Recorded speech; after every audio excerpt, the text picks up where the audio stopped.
Just a quick heads up, everyone, that we are 5 minutes to the start of this event. However, we're going to wait for other participants to join. We currently have 17 participants that have joined.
Mike, if you can just confirm that you can hear me loud and clear, we're going to begin in a minute. Yes, I can hear you. Okay, Yes, thank Michael. you. Okay, Kathleen, I can also hear you. Just 1 second. Let me make sure that Mr. Umaru is on the call as well. Just one quick second. Okay.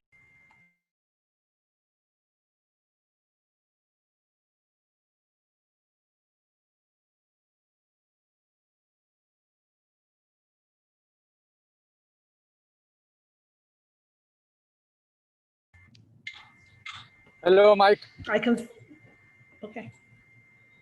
Hello, Mike. Hello, Mr. Beda. Yes, this is Mr. Beda. How are you? Very well, welcome. Mr. Salau's mic is turned off. He's just checking to see if the director is connected. I can see that the vice president, Mr. Queno, is connected, as well as the OC chair, Mr. Andres. Mike is going to confirm that the director is connected, and we will begin in another minute. Thank you. Thank you very much. Good morning, dear colleagues. How are you doing? It's Mustafa speaking from Udanipad. I'm the PICI coordinator. Welcome, Mr. Mustafa.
Hello, Mike. Hello, Amadou. Yes. Okay, great. Yes. Okay. All There were right. several links. I think I was connected to the wrong one. Yeah. Sorry about that. There was a messed up with the links. Yes, we overly generated the links. Okay, but it seems like we Okay. have all participants here, so I'm going to give the floor to Kathleen to kickstart. Is the VP connected, or he is just joining later? No, VP is connected. I see he's connected. Okay. Yes. Okay. Okay, thank you very much, Mike. From a very, very sunny Lagos, Nigeria. Good morning, good afternoon, good evening, wherever you have connected from. My name is Kathleen Dongmo. I'm a communications consultant with the Infrastructure and Urban Development Department, and I'm delighted to be facilitating this phase of the OC meeting. Distinguished guests and members, ladies and gentlemen, the NEPAD IPPF team is pleased to welcome you to this 31st Oversight Committee meeting of the NEPAD Infrastructure Project Preparation Facility Special Fund, which will be chaired by Mr. Michael Andres, the OC chairperson, and supported by the entire NEPAD IPPF team. Just a few housekeeping guidelines before we begin. We'd appreciate if you can turn your video on at this time, as we'd love for everyone to see everyone else, even if but for a moment. Thank you. We currently have 32 participants connected to this OC meeting, and we thank you all for taking the time to be a part of this event today. For your privacy, please note that this OC meeting is being recorded and will be shared with you on demand. The meeting is also designed to be as interactive as possible, and we welcome all contributions. To take the floor, please use the raise your hand feature in the platform. Today's agenda features 3 main sessions with a health break. We kindly ask that you keep your audio on during the break. That way you will hear our notifications once we are ready to resume the meeting. Session 1 comprises opening remarks by the AFDB, as well as the OC chair. Session 2 will feature an update of the NEPAD IPPF media activities with key actions, discussions, and decisions. This will be followed by a short break, and when we resume, Session 3 will commence and will also feature project-related media activity reports. OC member statements and announcements will be the highlights of Session 4, as well as closing remarks from Mr. Solomon Quaynor, Vice President, Private Sector Infrastructure and Industrialization. We would also like to remind colleagues to keep presentations, discussions, and comments as short and precise as possible, as this meeting has been updated to last 2 hours instead of the initial 3. Do note that you will be prompted to keep to the confines of time. We thank you in advance. We now ask that you kindly put away all distractions, relax, and enjoy this 31st OC meeting as we begin with opening remarks from Mr. Amadou Umaru, Director, Infrastructure and Urban Development. Over to you, sir. Thank you, Kathleen. Mr. Michael Andres, Chairperson of the Oversight Committee of NEPAD IPPF, donor representatives, particularly donor representative from Spain, Mr. Sheikh Beda, Director for Infrastructure and Energy representing the African Union Commission, Mr. Amin Adris Adum, representing the AUDA NEPAD and Director of Program Delivery and Coordination, dear colleagues and participants, all protocol observed. Indeed, I forgot to mention our Vice President, Solomon Queno, who is joining on. He was supposed to join at the end, but I understand that he's connected now, so welcome, VP Queno. It's my pleasure to welcome you all to this 31st Oversight Committee meeting of NEPAD IPPF. This meeting is a follow-up, as you know, to the 30th OC meeting that was held in February 2020 in Arusha, Tanzania, and will allow members of the Oversight Committee to be updated by the NEPAD Secretariat on the delivery of some of the key priorities for 2020 and the main initiative underway and planned for the remainder of the year. At the OC meeting in Arusha, the members made a number of recommendations to the fund. We have worked diligently to address those recommendations, and the fund coordinator, Mr. Mike Salau, will be giving an update on the implementation of the work program and several key initiatives of NEPAD IPPF that NEPAD IPPF has been spearheading. Among them, I would like to mention the revision of the NEPAD IPPF instrument operational guidelines, the preparation of the 2021-2025 NEPAD IPPF strategic business plan, the development of the reimbursable grant window, the implementation of the NEPAD IPPF improvement plan, and many other operational activities. We are having this meeting virtually, in part, as we all know, due to COVID-19 pandemic that has changed everything globally and has thrown Africa's growth back. By some estimate, the continent has lost gains of economic growth that were achieved over the last decade.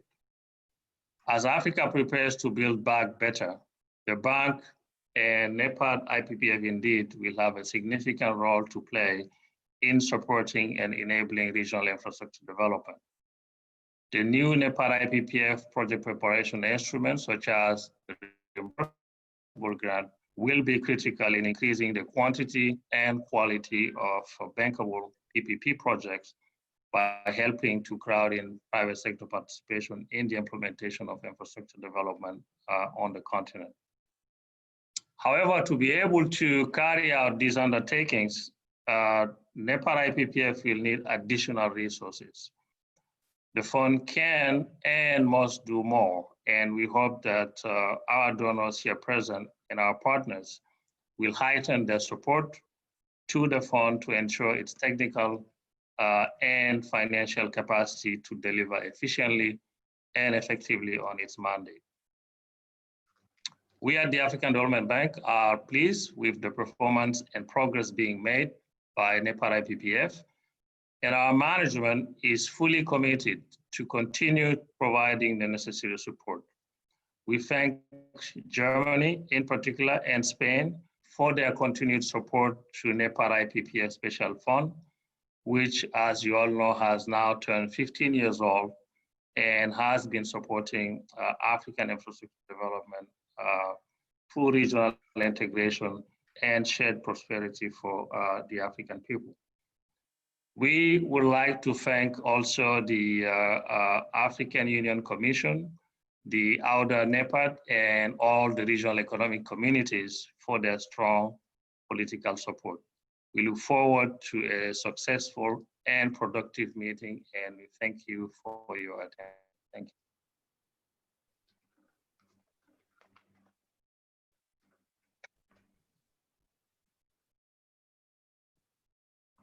Microphone, Kathleen, we cannot hear you. Microphone. I'm sorry, my apologies. Thank you very much, Director, for your warm welcome and your opening note.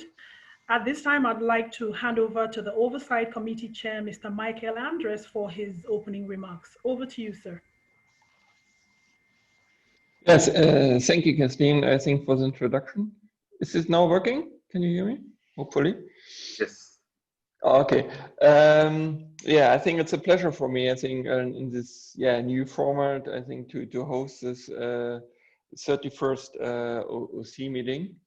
And I know, I think that there are difficult times, and I think when we met last time, I think in Arusha, we haven't expect that the next virtual OC meeting is like that, under that kind of conditions of Corona. And I think that it's pretty difficult, I think, for us in all over the world. And I think in particular, of course, in Africa. So I think that huge challenges, I think, for the environment, for health, and for the economy. And I think in this respect, I think the IPPF is more important than ever, even though it's more for infrastructure. But I think that it will be important that I think, Africa keeps on track. And I think that's why I'm really appreciate that we have now this meeting, and I see this 10th agenda. So I see there's a lot of progress going onwards, and that the IPPF has been not stopped his work during this pandemic. So I think, when I looked at the agenda, I was very impressed, in particular when I looked at the accompanying documents regarding particular improvements, improvement plans. So I think there's a lot going on, and I'm really convinced that I think we can proceed. And as I already, I think, verbally told Mike, so we working hard with our German government that we can have a new replenishment of commitments. So, but there's still not fixed yet. I think it has been done, I think, via German government towards the African Union, but I hope I can inform about completion as soon as possible. Yes, then that's all from my side. So I'm really looking forward, and I would like to hand back to Kathleen. Thank you very much, OC Chair, Mr. Michael Andres, for your insightful remarks. I will now hand over to you again, sir, for the complete rundown of the meeting. Over to you, sir. Okay. Yeah, thanks, Kathleen. So I think now session 2, it's about presentation of the agenda, and that means, like, I think now we adjusted slightly, and thanks to Mike, I think he gave us this update. So there will be first of all, there will be adoption of the minutes of the last OC meeting. Secondly, there will be a presentation of Mrs. Okero regarding the key actions from the last OC meeting. And following by that, I think that the longest part, there will be an update on the NEPAD IPPF midterm activities. I think it will be done by Mike.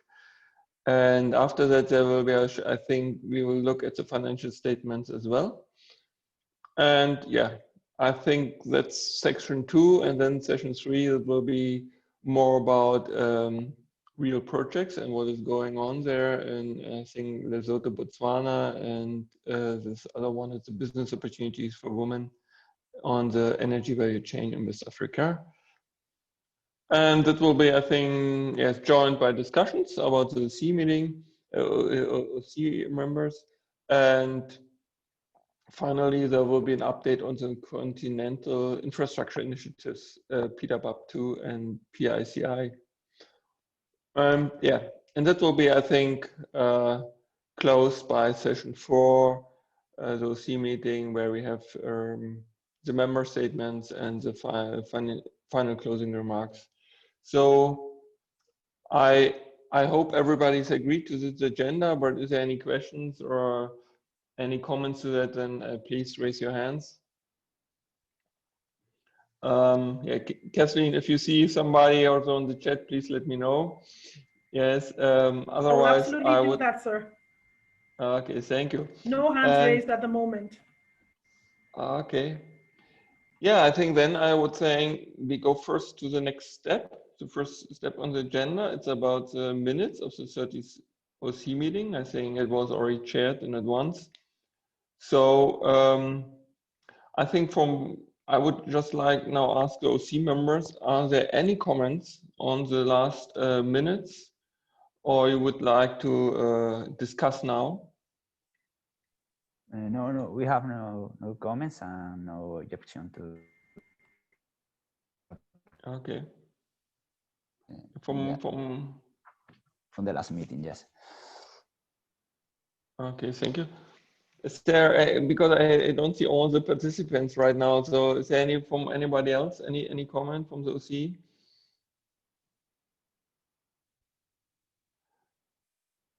Okay, then I would say it's. I think the adoption is granted. I think by the OC of the last minutes of the OC meeting, 30th OC meeting. So I think we are, I think, pretty good on time now. So now the floor is yours, Mrs. Okero, regarding the status of the key actions. Thank you, OC Chair. Good morning, OC members, ladies and gentlemen. I'll now present the update on the key recommendations from the last 30th OC meeting that was held in Arusha.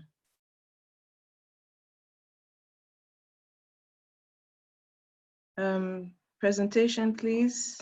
Yo, go ahead. You can present. There's a presentation that's meant to be put up. We'll just wait for that to be put up and then we can carry on very quickly. Thank you.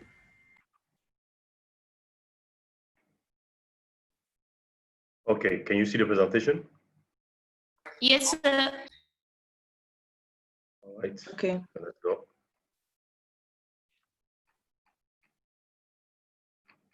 This is where we are. All right. Okay. Following the 30th meeting, OC meeting held in Arusha, there were 7 key recommendations and actions given by the members to be delivered by NEPAD IPPF.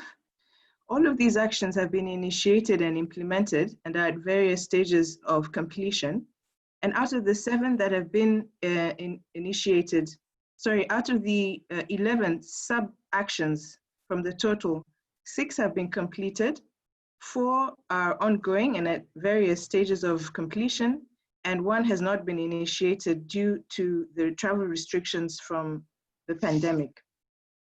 So looking briefly at each specific recommendation, the first one concerns the work program, and the deliverable was to have prioritized the 5 to 7 projects carried over from 2019, and also to rank these projects. This has been done, and the work program is currently in implementation. It's ongoing.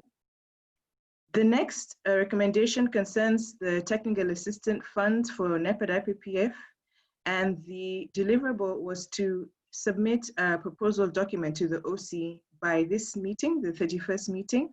I'm happy to report that this has been completed, and the technical proposal document was given a no objection on the 21st of July by OC members. This proposal will be submitted together with the reimbursable grants to the Board of Directors in Q4.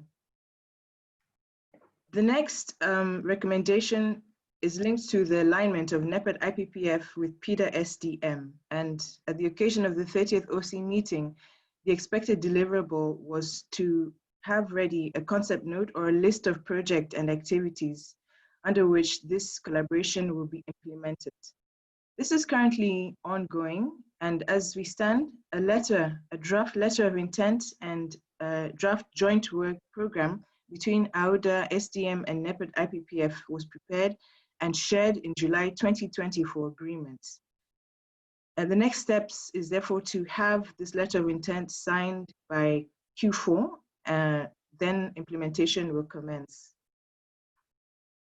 Following this, we had reimbursable grants, which the recommendation was to prepare and develop the implementing and legal details of the reimbursable grants, and also to draft the required changes of the instrument and the operation procedures necessary for this to take place. There was also the requirement to have a business model prepared, which outlined the potential effects on financials, project selections, new donor, etc. I'm pleased to report also that the concept notes related to the reimbursable grant was cleared by the OC in July, as well as the revised drafts for the amendment to IPPF instruments and the operational procedures. As mentioned, the TA concept note was also approved and submitted by the OC members in July.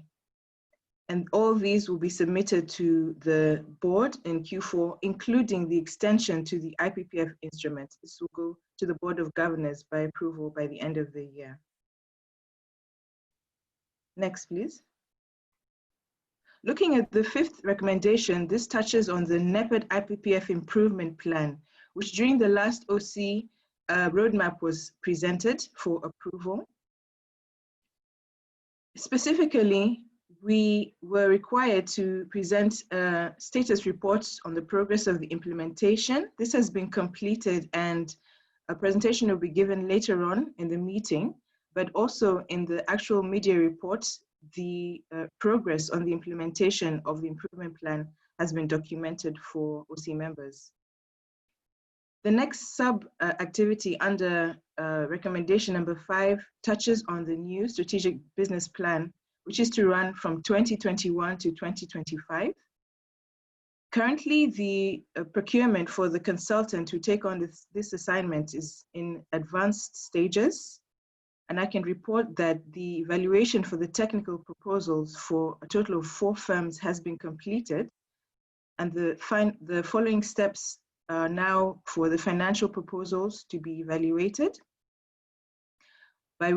following which recommendation will take place in October 2020, and the mobilization of the consultants will follow in November 2020.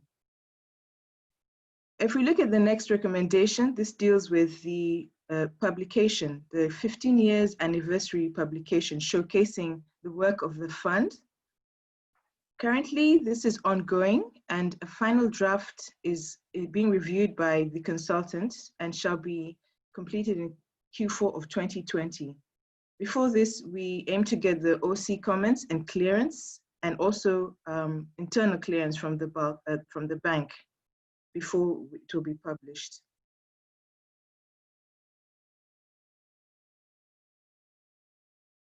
Moving to the second action under this category, this deals with the roadshow, which was planned to take place in Germany to showcase NEPAD IPPF and meet with private sector.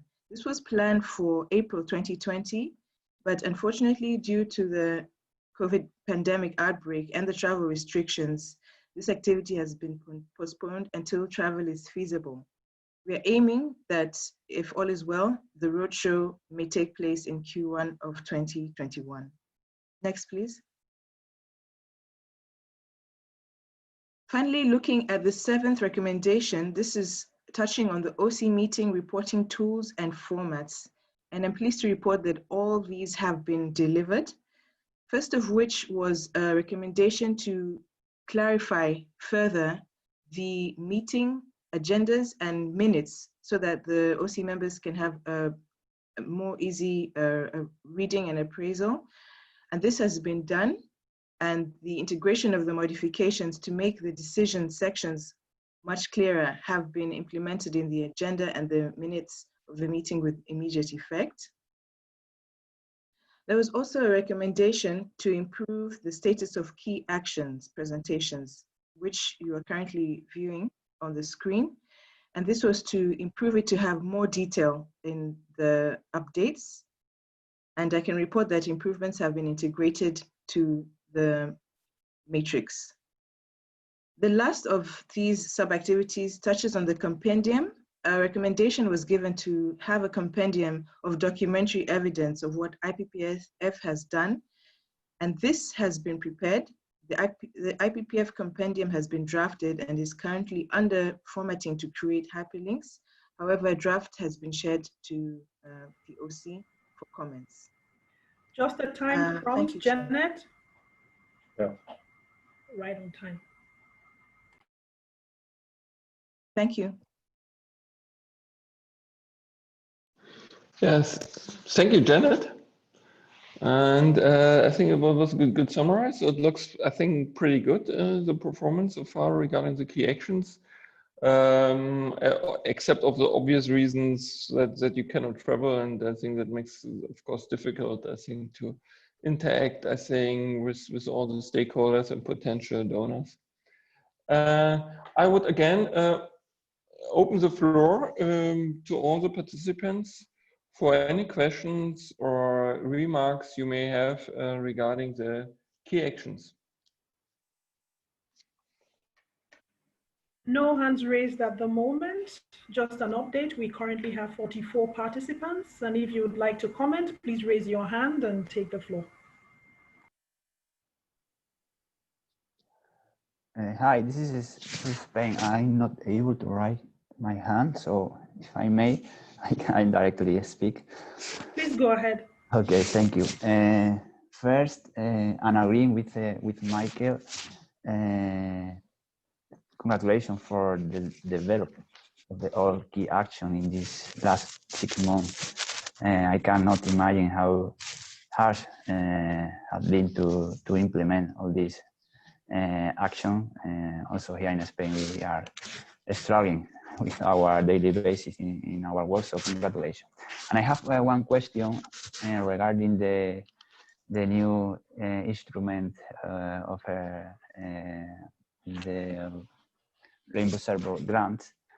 We are experiencing this new instrument through CEFA. CEFA, for those that don't know, is the Trust Fund for Renewable Energy in the African Bank, and they are also developing this new instrument. And we are facing a key problem with this instrument. They are requiring us to sign another instrument of subscription or instrument of commitment in the trust fund. So if this is going to happen also in Nepal, it will present for us a serious problem to sign again an instrument that was signed by our Secretary of State last year. So my question is, should we be required to sign another instrument of commitment or subscription or participant instrument in the amendment of the new NEPAD Special Fund? Thank you.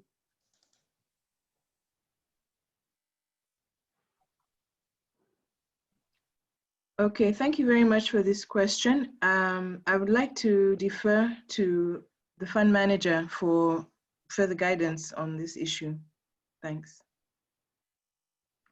Yeah. Hello. Can you hear me? Yes, perfect. Okay, good. I think for us, we have not envisaged this, that we'll have to ask members to re-sign another commitment based on the amendment, because it's the amendment of the existing instrument which you have already signed to. But so that was our assumption working on this. Now we have our legal colleagues on the call, Nusula, or Nene rather. Nene is on the call. Maybe she can advise us quickly. And she also had an opportunity to work on a safer one. Nene? Good morning. Thank you, Mike. I'm not quite sure of the question, but I know that SEFA was reestablished as a special fund, whereas it previously had been a normal ADB multi-donor trust fund. And so that may be why you were requested by the team to sort of sign on to the instrument, because this was a new instrument that was being approved by the Board of Governors. In this case, I don't envisage that that would be necessary, because you're still using the existing instrument, you're just amending certain provisions of it. And so it's not, your NEPAD IPPF is already existing as a special fund. So for my purposes, in terms of establishment, I don't envisage that that would be needed, because I think that this is just going to be treated as a new product under the special fund that would not require a new instrument of subscription or instrument of commitment. Now, obviously, if you want to sort of replenish your commitments to NEPAD at BPF, we would then do an additional sort of form to indicate your new contributions. But in terms of a new instrument of subscription, I don't foresee that being required. Okay, I hope great. that helps. Yeah, great news. Thank you very much. You're welcome. Yeah, thank you, Nene.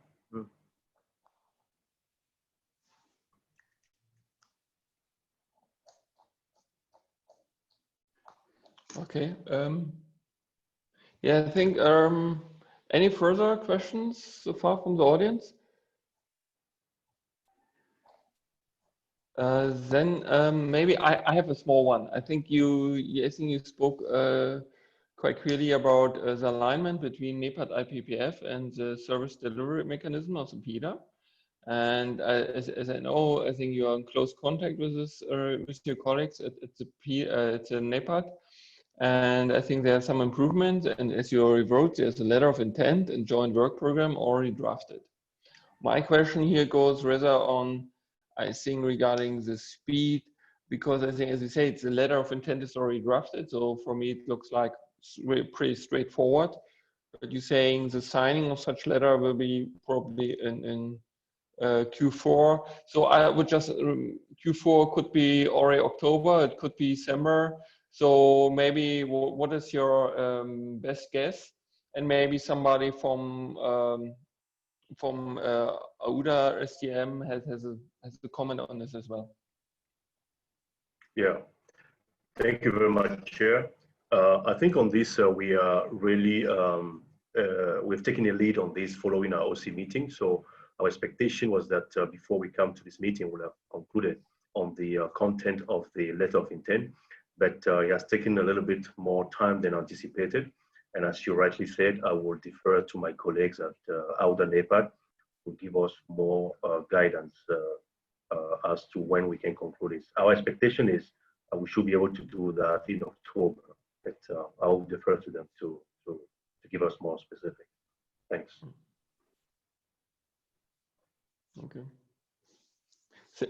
Thank you, Mike. It's clear. So maybe if somebody from the AUDA STM is available. Yeah, I see Towela has raised her hand. Okay. Yeah. Thank you very much, Mike, and thank you, Chair. Just to respond on the issue of the letter of intent. So indeed, we've had several meetings with our counterparts at NEPAD IPPF, discussing the work plan and the various projects, as well as the drafting of the letter of intent. So the letter of intent is indeed with us, and I think we expect it should be signed by the end of October at the latest. The delays from our side are, of course, because of our restructuring and the different directors that are responsible for different aspects of reviewing such agreements. It has taken a bit longer from our side to get the letter cleared, but we should have it definitely by the end of October. And that's a very pessimistic estimate. I think it should be done before that, way before that. Thank you. Okay. Thanks, Towela. I think it's well, your points are well taken, and of course, it sounds to me good that it's more rather on our organizational or procedural side than on the content side. The delay is caused. So yes, I'm looking forward for it, and thanks again. I think that you both started, I think, this kind of cooperation, and as I said, it's some kind of importance for German government, this cooperation. Yeah, that's no question from my side. So if nobody further raised their hand, then I will proceed to the next topic. And I think that's something Mike has to present. It's Yes. about the mid-year activities, if I'm right. Yes, indeed. Indeed. Okay, thank you very much, Chair. I think I'm going straight into the presentation to give you a few highlights of what we have been doing since the last OC meeting, which we held in February this year. So as you can see on the slide showing, I hope it's showing correctly, is the work program that the oversight committee members have approved for us in February. We had about 10 projects distributed around the sectors that you can see on the slide. We have projects in transport, some in energy, one in ICT, and one in water. So my duty here today is to report to you on the implementation of this project that you can see here. But before I do that, just to share with you a few challenges that we encounter, and this is not particular to us, but it's a global challenge, although some of them also pertain to us directly, that have affected somehow our delivery capacity and also the speed for our delivering in this half year. First of all, the OC meeting took place in February, so which also in a sense took like a couple of months away from us to really start hitting the ground running to deliver on our project. So, but after the OC approval in February, then we start working. So this is one of them. But the most important one is on the COVID-19, which we all know, and also highlighted during the opening remarks. This has affected in many ways. First, our own inability to field missions, to go and prepare projects, appraise projects, or supervise projects. And that has affected somehow, to some extent, our ability to carry forward the work program that I just showed you before. It's also affected us in a way that there were delayed responses from our clients, the project sponsors and executive agencies, which themselves also were affected by COVID. Some of them are in this room, and they may also add a few feedback to this later on if allowed for it. And that has also slowed down in the speed by which we can process. No objection here, or giving or actually helping them to meet some target. Disbursement also has been affected because disbursement would only take place if consultant report has been validated by the executive agencies, and that would require that countries will have, because these are regional projects, many countries have to meet together physically to validate some of the outputs of the project. So this disruption has affected disbursement in that sense, and also consultants themselves. Some of them were not able to deploy to the field to do field survey because of the travel restriction as a result of the pandemic. So that has, and then the last one, not least, some of our partners, the co-financing institution, also have reprioritized some of their commitment or priority due to COVID-19. So as a result, we have actually achieved less co-financing as we would have expected. But we hope that we can catch up on this later on in the year. And the last but not least, on the right-hand side on the slide, you can see that all these have resulted in changes in priorities. Now we have 1 or 2 projects here that have dropped from the work program and moved to reserve. And then as a result, we've moved from reserve to the work program. So we'll show you that later. So just to give you the context within which we implemented our work program. So these are the few changes that occur during the period under consideration, which we submitted for you today to look at. First of all, changes in the selected priority project. One regional project in the road sector, multinational between Burundi and Tanzania, which is promoted by East African Community, and the Director of Infrastructure is on the line, has been restructured due to change in priority in the region. So we have discussed with the executive agencies, ESC, and that has now changed to another project, which is more ready to go. which is the Burundi Rusengo Gisiru and Bugarama Makebuko road linking Burundi to DRC. So this happened there. And the second change was we have removed one project from the list that you approved in February. It has to do with the ECOWAS Community Development Program, which is the investment program that capacity building that we are helping ECOWAS to do to mobilize resources for their investment program. Due to COVID-19, this has now been moved to 2021. And as a result, we have moved this to the reserve. And then we have new introduction to the work program, which is rehabilitation of Machipanda Railway Project in Mozambique as a part of a corridor going to the port in Maputo. So this railway line, some of you will recall, Mozambique has went through a very serious natural disaster, I think it was last year, which affected their railway and then the functioning of that railway. And this project will actually help to alleviate that and rehabilitate the railway to allow the corridor to function properly.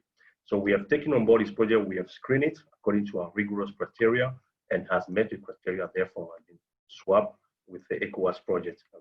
So this is how the work program looks like now as a result of all these dynamics that we face in the thing. So it's still about, I would say, 90% stable and only 10% that's kind of a rolling part of it, which I've just presented to you. Now, briefly to give you the status of each one of them. So we still have the 10 projects, that has not changed. So just to reassure members of the Oversight Committee that we have not added in terms of number. Projects number have not changed, it's still 10. So where are we today on the status of the 10? We have approved, the bank has approved 4 of the projects, which I have there on my list. So the number 1 to number 4 has been approved out of the 10. First is Uganda and DRC power interconnection, which has been approved. And this will allow the two countries to exchange power and also meet the power shortages that we face in that part of the region. It's a very important project. NELSAP is on the call here. They can attest to it. That was approved. And as we're speaking, the letter of agreement and grant agreement has been signed between the two countries. The second project approved by the bank was the water project in between Lesotho, Botswana, and through South Africa. So this is what we call the LBWT project. It's a priority project for the Orange Senku River Basin, which is meant to take water from Lesotho all the way to Botswana through a 712 kilometers pipeline. And this project has a potential to be promoted as a PPP project, and this also has been approved by the bank. The third project approved by the bank is BAMES, Namibia-Angola Interconnection Power. This is interconnection between Angola and Namibia, and it has to do with evacuating the power on a projected dam that will be built on the river shared by the two countries. And this is one of the very important projects for Southern African Power Pool to interconnect the two countries and also feed into the regional grid. It's a very important project. And the fourth one is the Machipanda that I mentioned earlier on, which is to rehabilitate a 217 kilometers railway line to the Beira port, and also about 300 meters at the border with Zimbabwe. So as you can see, it's a regional project that really fit into the national corridor, the logistic corridor in the region. So these were the 4 projects approved so far, and we have already started working on processing their implementation. Now, we still have about 6 on the list that we are working on. As you can see there, the status, they are various stages of processing.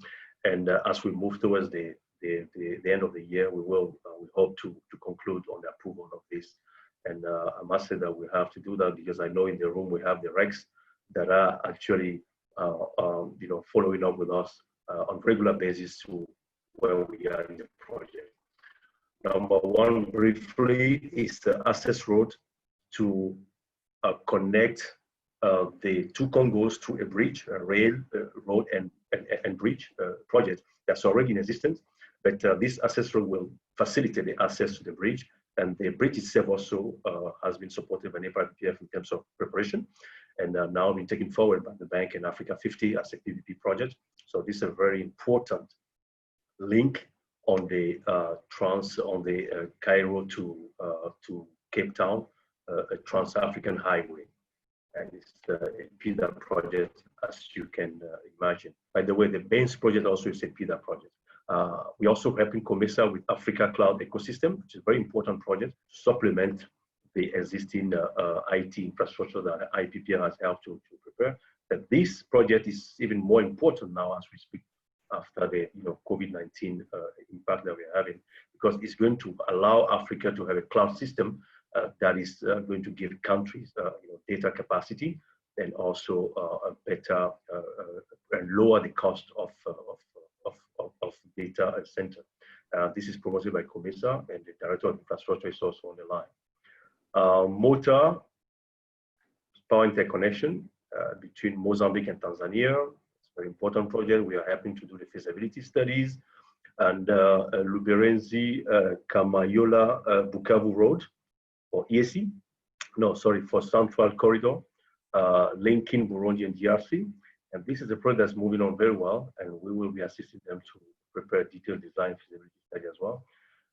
We're also working on Praia, let me say Abidjan-Dakar Praia corridor, which is a part of, which will complete the whole entire coastal corridor in the West Africa, all the way from Lagos to Abidjan. It's already under study and implementation. And then we'll move to Dakar. Very important PIDA project as well.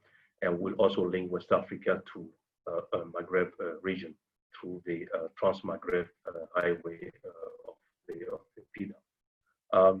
Lastly, and not least, we're also supporting a multinational role between Burundi and Tanzania with East African community, which, as I showed you before, was switched with the earlier project that we are considering. So this project, we expect before the end of the year to get them approved. And that will help us to meet our target. Briefly, let me show you some of our KPIs that we measure ourselves against. This is a part of the strategic business plan for NEPAD IPPF, so it's a kind of a fixed target. And here you have the first one is how do we increase the availability of viable, well-prepared projects to regional infrastructure. KPIs number one is the number of projects. Target for us on the strategic business plan is 5, but we have done 4 now, it's about 80%, and projects are listed on the right-hand side. On the second KPIs is the commitment that we expect to put behind project to prepare them is between 10 to 12 million targets. Today, we're not doing extremely well on that one yet. We still have 3 months to go. We hope to catch up. So you can see we have already done 47% as a result of the 4 projects already approved. Our disbursement target is about 8 million. We have achieved almost half of it, which leaves us with 49%. And we expect to reach somewhere in the region of 80% this year because of the challenges that I mentioned earlier on. Number of projects completed, we are currently at 2. We expect to increase this number with at least 1 or 2 projects before the end of the year. And I'm happy to say that one of the projects completed here is a business opportunity for women in energy value chain with a West African agency called Equerry for Renewable Energy. And Monica is here to present that project later on for your benefit. The second set of the KPIs briefly is how do we enhance collaboration among project stakeholders and project financiers. As you can see here, we are still a bit far from target, but again, this is also understandable because of the challenges that we face. Number one is the number of potential potential partners identified. We are getting there, 75%. We hope to achieve this before the end of the year. It's about mobilizing partnership. The second one is MOU. We've just talked about one of them. The second one is with the BOAD, which is West African Development Bank, and it's also pretty much advanced. And we should be signing that soon between the bank and the BOAD to be able to do more PPP projects in West African region. The third one is the support to project stakeholders. target was 3. We have not been able to do anything on this one now, although we have been trying, but again, COVID-19 has slowed us down in this, and some of the roundtable that also were moved to 2021. So it will be difficult for us to achieve this target this year. Project stakeholders to develop financing plan. Target was 3. We have done 1, which is the ECRI project that you will hear about in a few minutes. We presented. We hope to complete that with another 1, so we'll be reaching at 2 and almost 70% or so. A number of projects that fund will assist to reach financial close. Here we're happy to say that we have, through the support that we have given, 3 projects have reached financial close, and this we have hit 100% on this target. It's a very important KPIs for us. The last one on the set of KPIs is this amount pledge. This is how do we improve sustainability of the fund by raising fund with donors and also with co-financing. On the donor side, so far the target is 5 million per year. We have mobilized 1.4, and that has to do with the African Development Bank own contribution to the fund through its net income allocation this year, approved by the Board of Governors. And that's what the director highlighted, and I'm sure the VP will also mention this later on. So we're happy to notify that we do expect to achieve 100% of this target, because since we have Germany and Spain on the thing, so we will be happy to announce that by the end of the year, we will have been able to achieve 100% of this. So this is a call to you as a donors. How well have we diversified our sources? I think we have been very busy in engaging other partners in mobilizing co-financing and also beyond. USTDA is one of them, and the new US Development Finance Agency have been actively engaged with us, and of course the Global Infrastructure Facility as well. So we believe that something good outcome will come out of this, as we have already launched the engagement with them.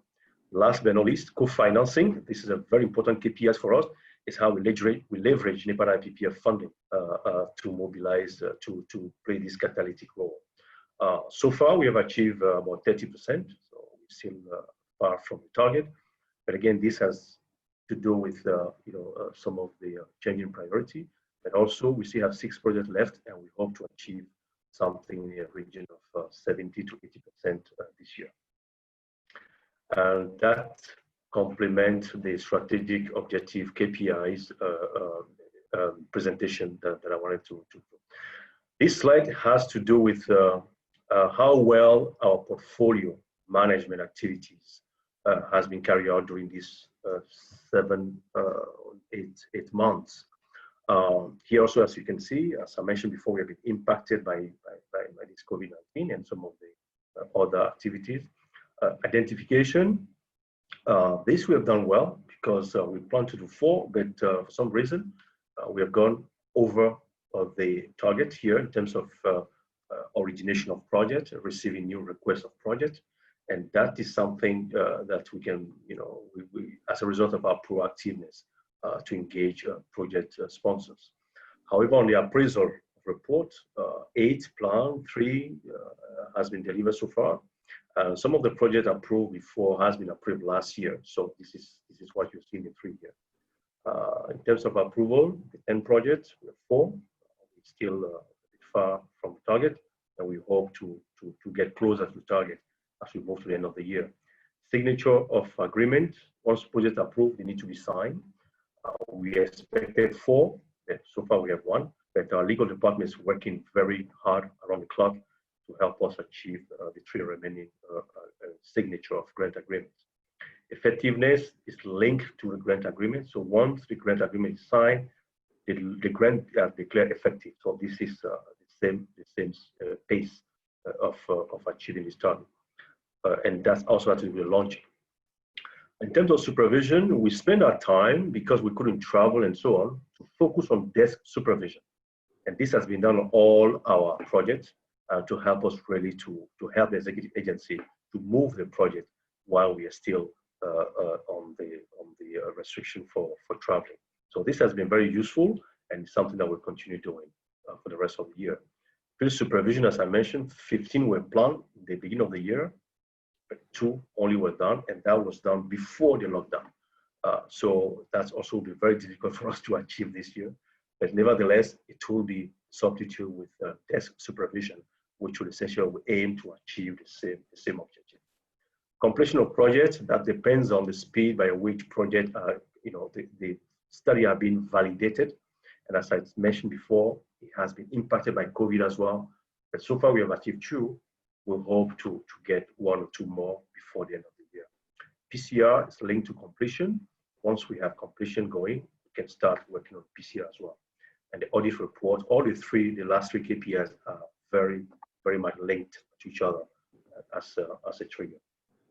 So this is where we are in terms of portfolio. And I will briefly show you the overall portfolio as a result.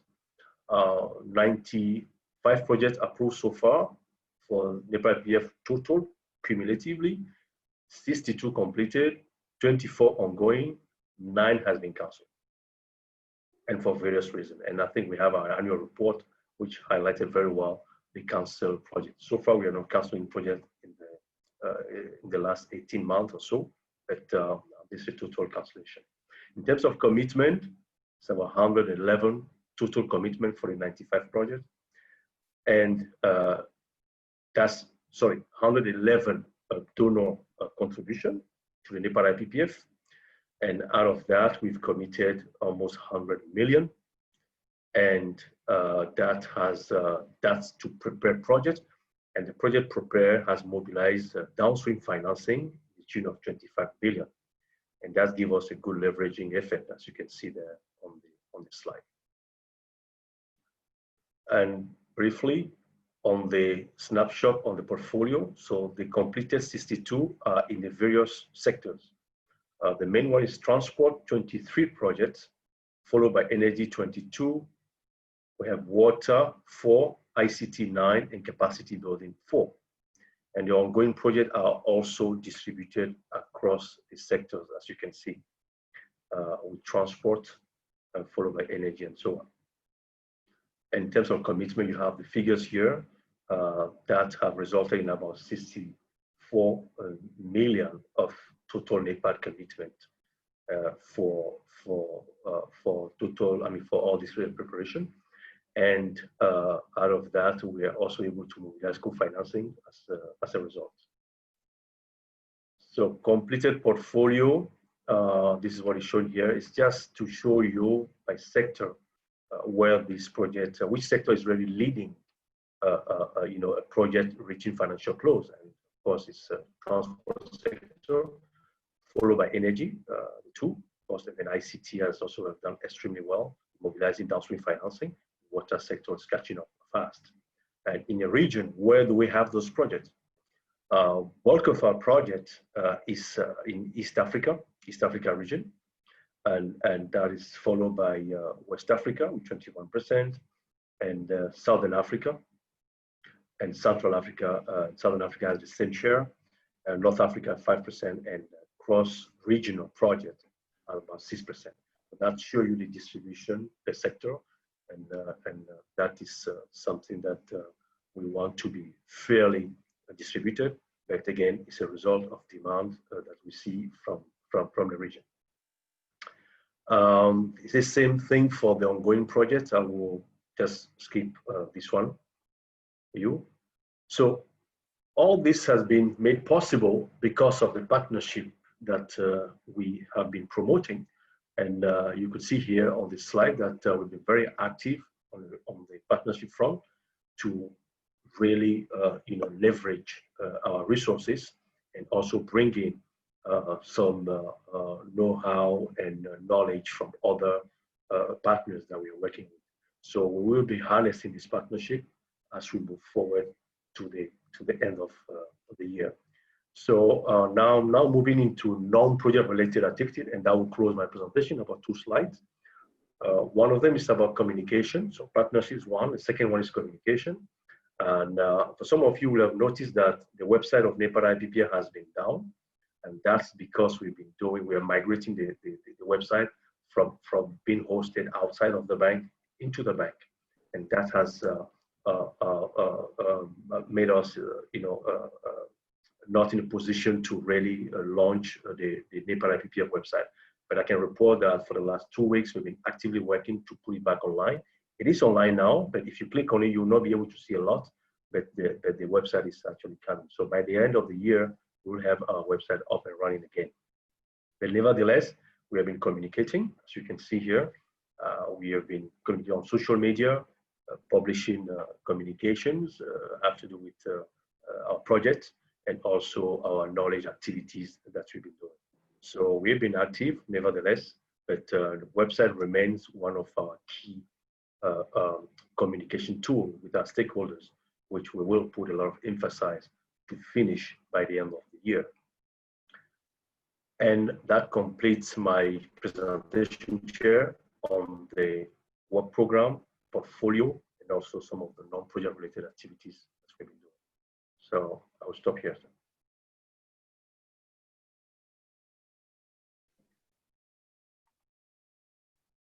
Yes, thank you, Mike.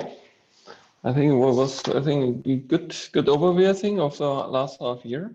And I think it already shows, I think, some of the challenges I think you're facing, I think in particular about the Corona crisis. Yeah, I think now I would like to open the floor again to the audience regarding questions or remarks.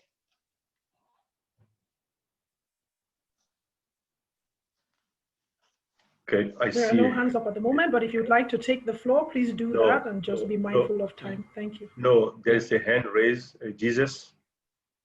Yeah, hi, Mike. Yes.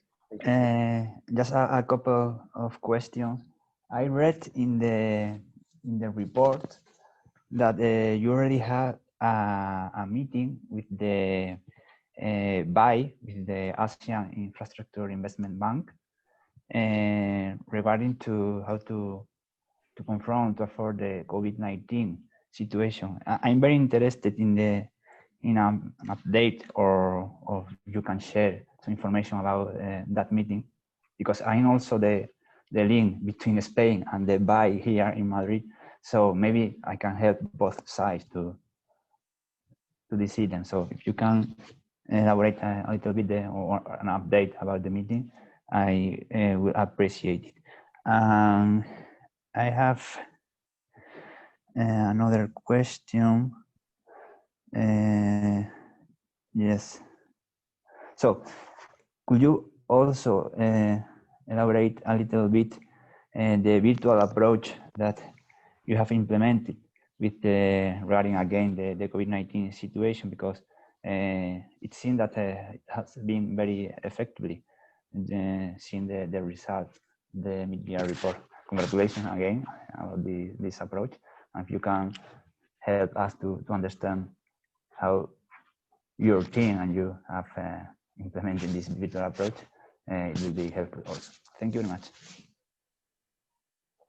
Okay, thank you very much. I think on the first question, it has to do with Asian Infrastructure Investment Bank, right? Yes, yeah. The Asian Infrastructure Bank, we started since last year to discuss with them about co-financing opportunities on project preparation side. And myself as serve as a focal point for that engagement, even at the bank level. We've been exchanging pipeline with them, and they have several communication with them on how do we take those projects forward.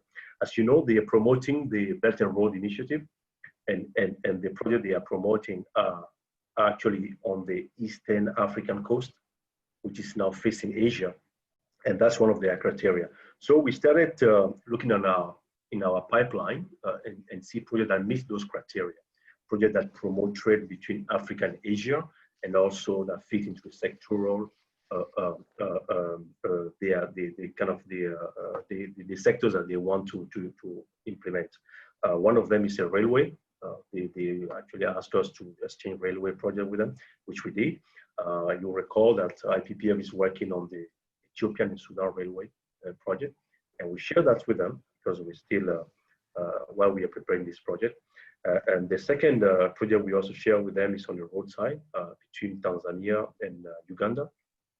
And as they are also expanding their membership in Africa, I think now they are about about 10 members of Asian Investment Bank in Africa, and we've been looking to get. So the last conversation we had was really to see how do we jointly push for at least 2 projects before the end of this year. But we have shared a list of 4 projects with them. So railway project, a road project, and we also share one interconnection project in between, I think the task manager is there, between Uganda and DRC. That's I mean that I just show you. We still have some gap financing over there. So they are still, we have not advanced that much, but again, because of the situation that we all face, but there are good prospects that we will get at least 2 projects done, because now we know very well their criteria, what do they look for in a project to meet beyond the Belt and Road Initiative, and they're also familiar now with our criteria.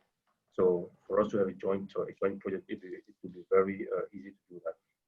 But I take your point that if you can, how you can help us to bridge the gap, I think that's very important. And this is something that, we want to promote with the OC members. And I think we started the conversation with Spain, yourself, last year when we visited Spain in October last year to meet with you and see how you as an OC member, as a member of this Nepal IPPF, can serve as a bridge between us and the project investors and so on. And I think it's in the same vein that we have planned to do the same in Germany, April this year. As a result of the COVID, we have to postpone that to next year. So we take this seriously, and this is one thing that we'll be promoting, and we'll be reaching out to you to see how we can leverage your position and your relationship with them to actually do more. And as I can tell you, they're also looking now beyond East Africa, and I think they are expanding towards West Africa as well. So we'll be having more opportunity. Right. In addition to that, we have a forum with other project preparation facility that we meet and discuss. The virtual approach for this meeting is a premiere for us. It's also, I hope that was a question on this meeting, or generally, okay, on the implementation of our program. Yeah. Right. Yeah. Well, I think we were forced into this, but it has been proven very successful in some cases, where in others also a bit challenging. But we do enjoy a very strong technological thing at the bank, so I think that's going to help us a lot.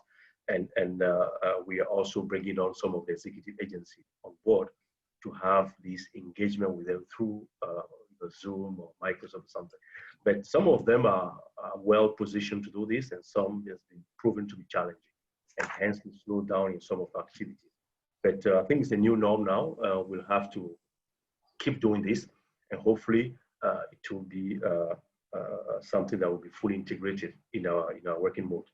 And this particular oversight committee, for me to just land there, we anticipated on this. If you recall, last year, as part of the effectiveness of OC, we have anticipated that we'll have a virtual meeting.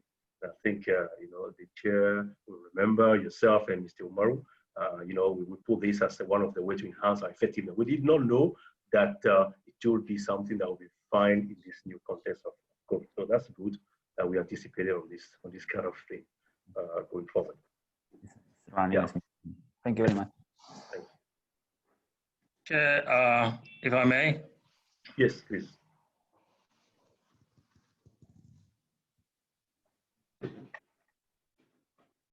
Yes. Okay. Thank you. No, Mike, just a few points on how we can improve on the KPIs. Indeed, here I'm wearing my hat of oversight committee member, not the director of PICU.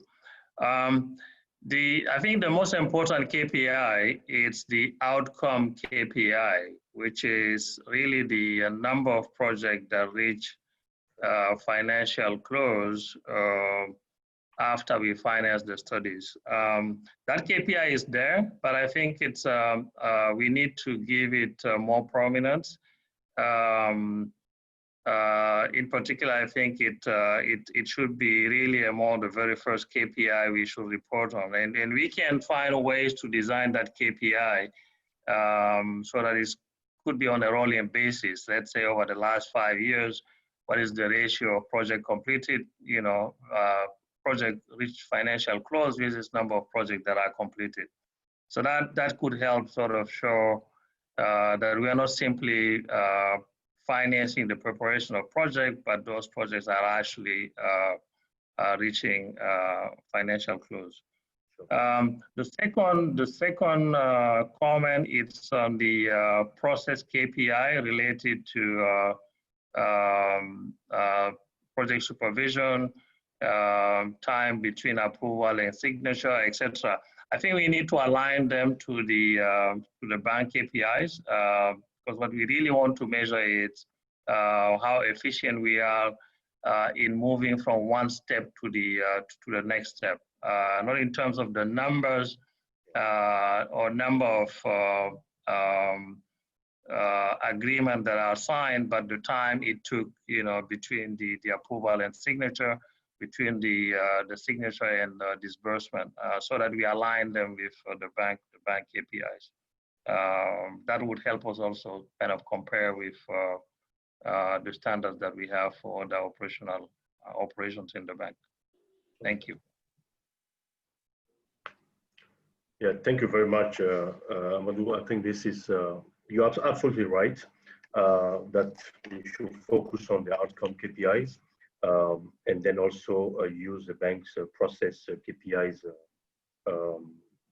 that, the time lag between various things. And I think that will give more information about how well we are moving a project from one step to another. So we will definitely do that in the end of the year presentation. We'll have to do that. We do have them, we monitor them, but we have to report on that. Absolutely. You're right. Yes. Okay. Mike, I have one or two remarks. I think first one, I think is regarding I think you mentioned that you had the target of approving 5 projects with a commitment of 10 million, I think, this year. Yes. And you achieved already 4.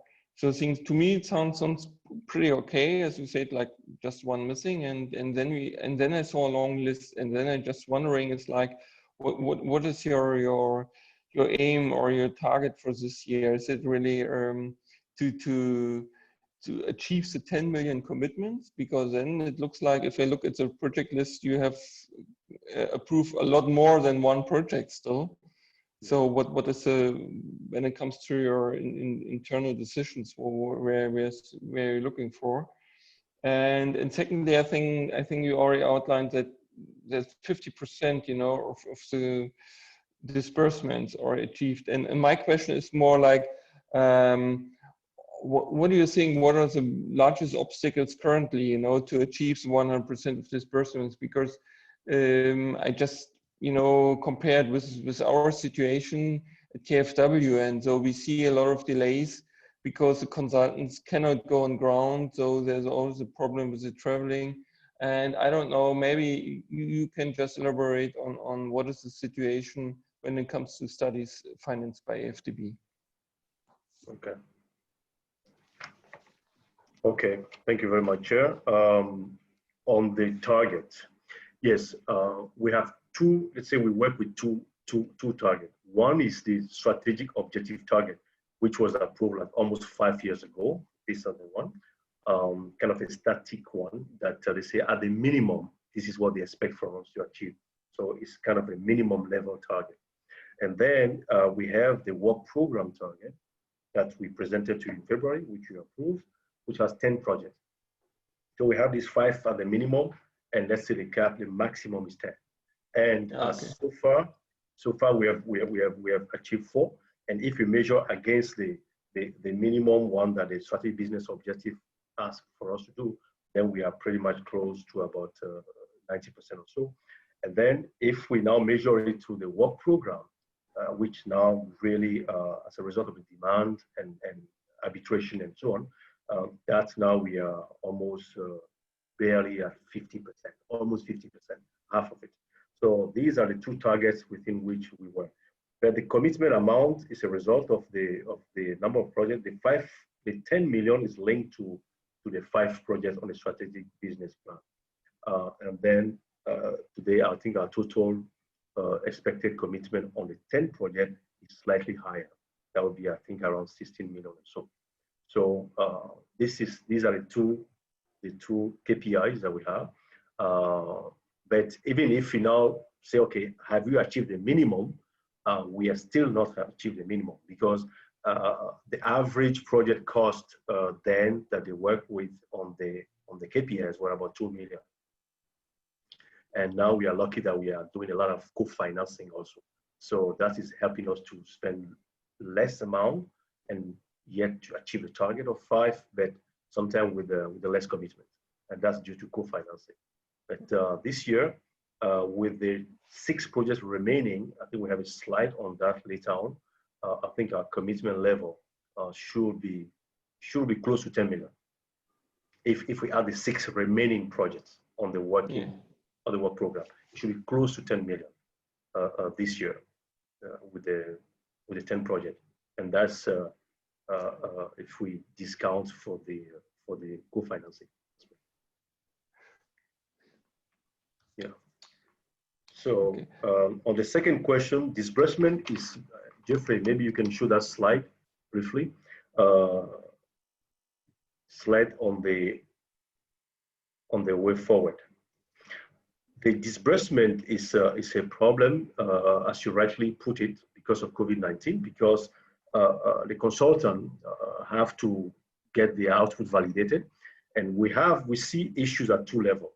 One is on the study output itself, to be clear, by the stakeholders, and sometimes it requires that they travel, meet together, discuss. Some of them may happen through virtual, but I think the countries prefer to defer this for now. So we're having a slowdown in validation of output of the study. But the most important one is the consultant to go on the field, to do the field surveys, some of the feasibility studies, and that has been severely affected by the travel restriction. So that's why we, in terms of projection, Jeffrey, this is not a slide. You can go to look forward slide. That's for me to show it briefly. In terms of projection, we have been very realistic, taking into account the challenges, and target something around 80% of disbursement target for this year, because of this issue that we face.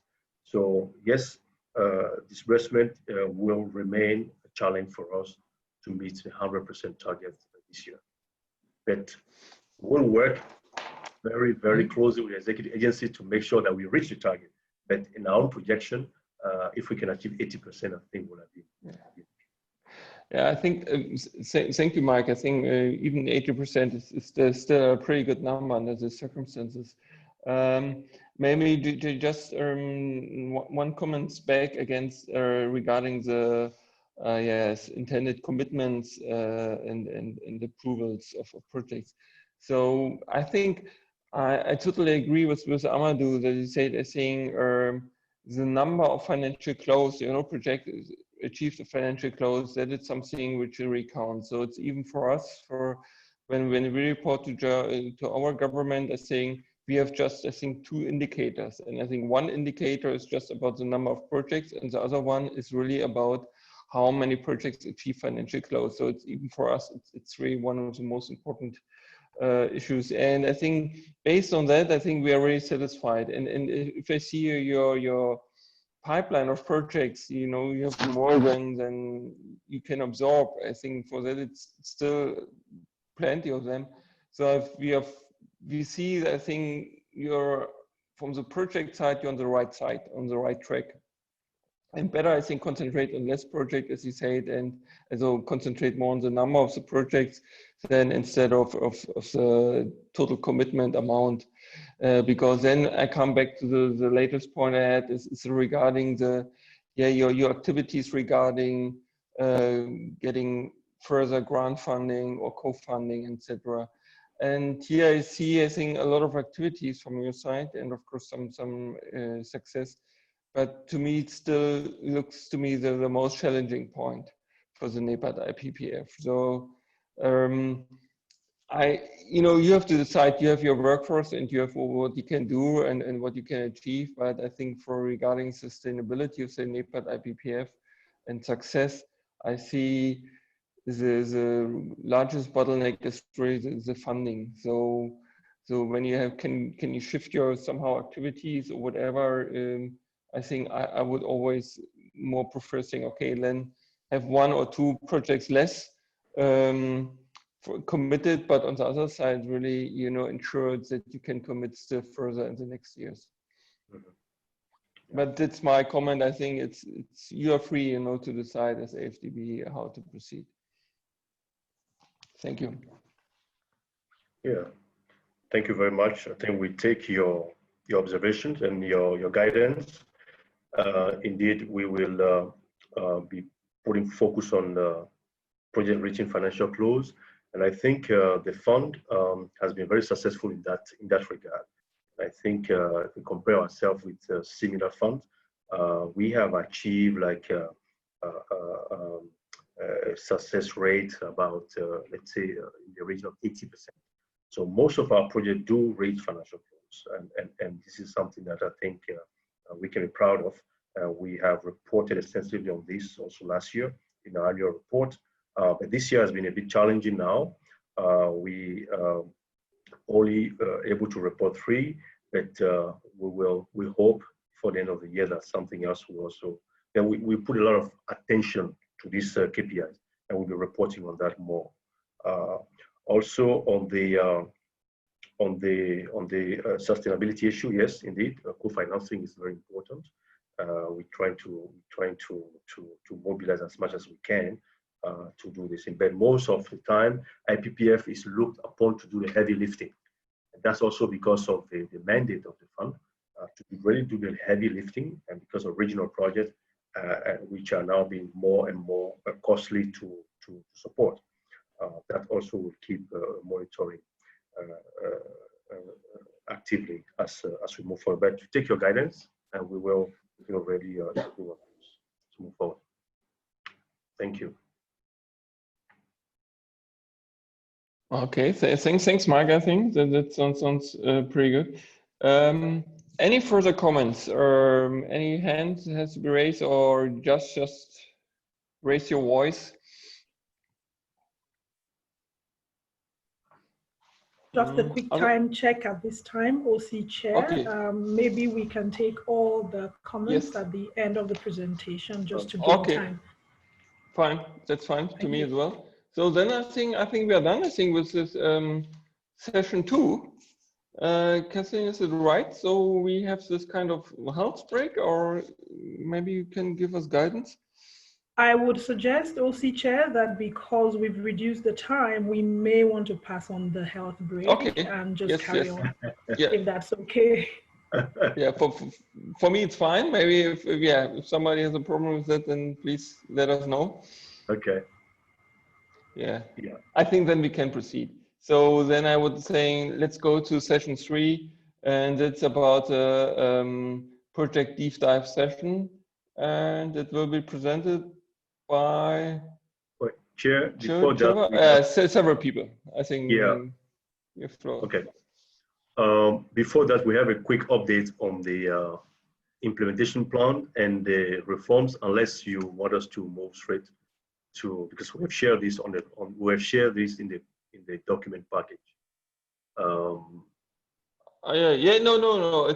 it's fine. I think maybe yes, but better to do it now. I just made it from the wrong agenda. Please. Okay, so briefly, we'll spend just 2 or 3 minutes just to give you a quick overview about where we are on the thing. So Janet, please go ahead, just briefly, please. And okay. Thank you, Chair. Thank you, Mike. I'm going to take us very quickly through the updates of the implementation of the improvement plan.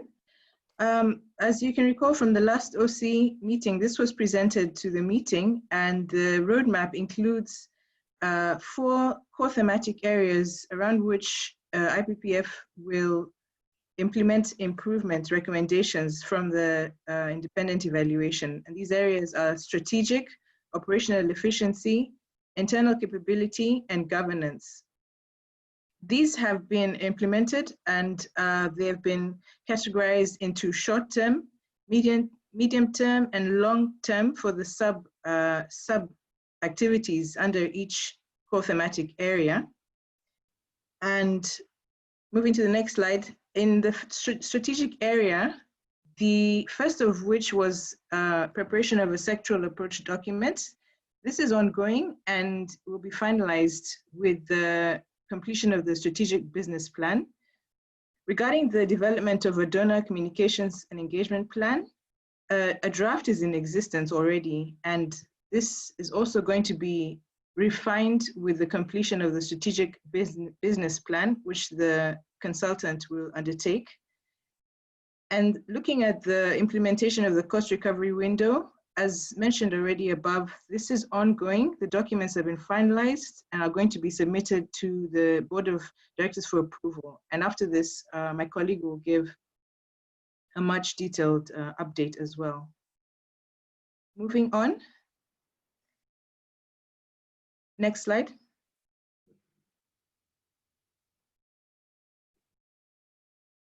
Next slide, please. Okay, it's frozen. Right. Okay, Janice, maybe you can go on quickly. So just another 1 minute, so we can move on to the next one. Okay. I think the most important slide is what you show earlier on, right? The overview of the number of KPIs and recommendation as to where we are, just to give comfort to OC members that we're on track. We will be delivering on the improvement plan as we move forward this one. And most of the timeline here are medium to long term, which we are working towards. And we will be reporting back again at the end of the year with the implementation stages of this, but we're on track. One of the key deliverables here for us is a new strategy business plan for NEPAD IPPF, which we'll mention briefly later on. So I think we can give comfort to OC members that this is on track, and any question or reaction, we can respond to it after the meeting. This was shared with you in the package of information. Okay, I think we can move to the next one in the interest of time, Chair, unless there's any comments. Yes, please. Okay, so let's move on to the next one on the reform agenda briefly, Karin. Karin, you have to take the floor. Yes, sorry, Mike, I'm having some. Okay. Karin is just going to share her screen. Yes, I think. Just 1 minute. The presentation is on there already. Okay, just a quick rundown on the updates to the instrument and the operational guidelines, to include the reimbursable grants, which we've spoken about before, and the technical assistance fund. So I think we all understand. I think during the last OC meeting, we spoke about introducing the reimbursable grant where we recoup funds we've invested in certain projects, mostly projects with PPP possibilities. Once they reach financial close. We also spoke about introducing a technical assistance fund, which is meant to assist the NEPAD IPPF to implement its work program. The idea is to carve out a maximum of 10% of the approved work program to strengthen the fund's capacity and produce some knowledge products. It's important to note that the activities under the TA fund will be approved by the OC along with the work program at the annual meetings every time they hold. Moving on from that, just to go quickly, that was just a brief introduction. I think what I'll do is I'll go 2 slides down just to explain what we've gone through. I don't know who's doing the slides, if you move to the next one. The process we've followed basically up to this point is we got inputs from the departments within the bank, specifically PGCL, which is the legal. We got from FIST firm, and the inputs they gave us allowed us to amend the instruments and the operational procedures, which we sent to the OC for approval. Following that, the OC gave its approval, I think, in July 21st. Following the approval, this was sent for peer review and senior management committee. This will be sent, but it went for peer review as well, where our peers from other funds, we sent, you mentioned CEFA earlier, we sent to CEFA, and they had a couple of comments to improve the document. But the document has not changed. The instrument itself has not changed from what was approved by the OC members in July. We still have some internal committees to go through. We have another legal division to go through. We also have the official senior management committee meeting. We have to present the document before it gets to board. We're expecting it to go to board in October, November, so that we can start implementation in the 2021 work program. I think globally, this is the workflow for the reimbursable grant.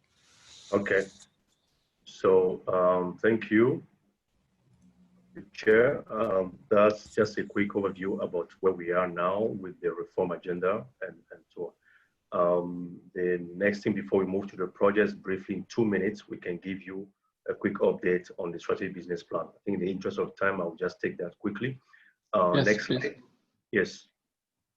We have launched the procurement process to identify the consultant that will help the bank to design the new strategic business plan for NEPAD IPPF, running from 2021 to 2025. The current one is finishing at the end of this year. And this is a very important undertaking for the fund because it will help to set a new direction for the fund, and the one that will be in tune with the current market trend, and also scale up on the ambition of the fund and its role that it will play in the new African economic and development context. So we have done this. We've had a very good turnaround from the firms indicating interest to help us do this. So we are currently shortlisting. We are currently reviewing the proposal that we received from those firms, and that will be finalized in October. After that, the next step for us will be to have the consultant on board. Of course, we'll have to inform the OC, and they can now start engagement with yourself and other stakeholders in the designing of this strategic business plan. So the target for us here is to have a draft ready by the next oversight committee, and then that draft will receive your comments, your guidance, which now will help the consultant to finalize the strategic business plan.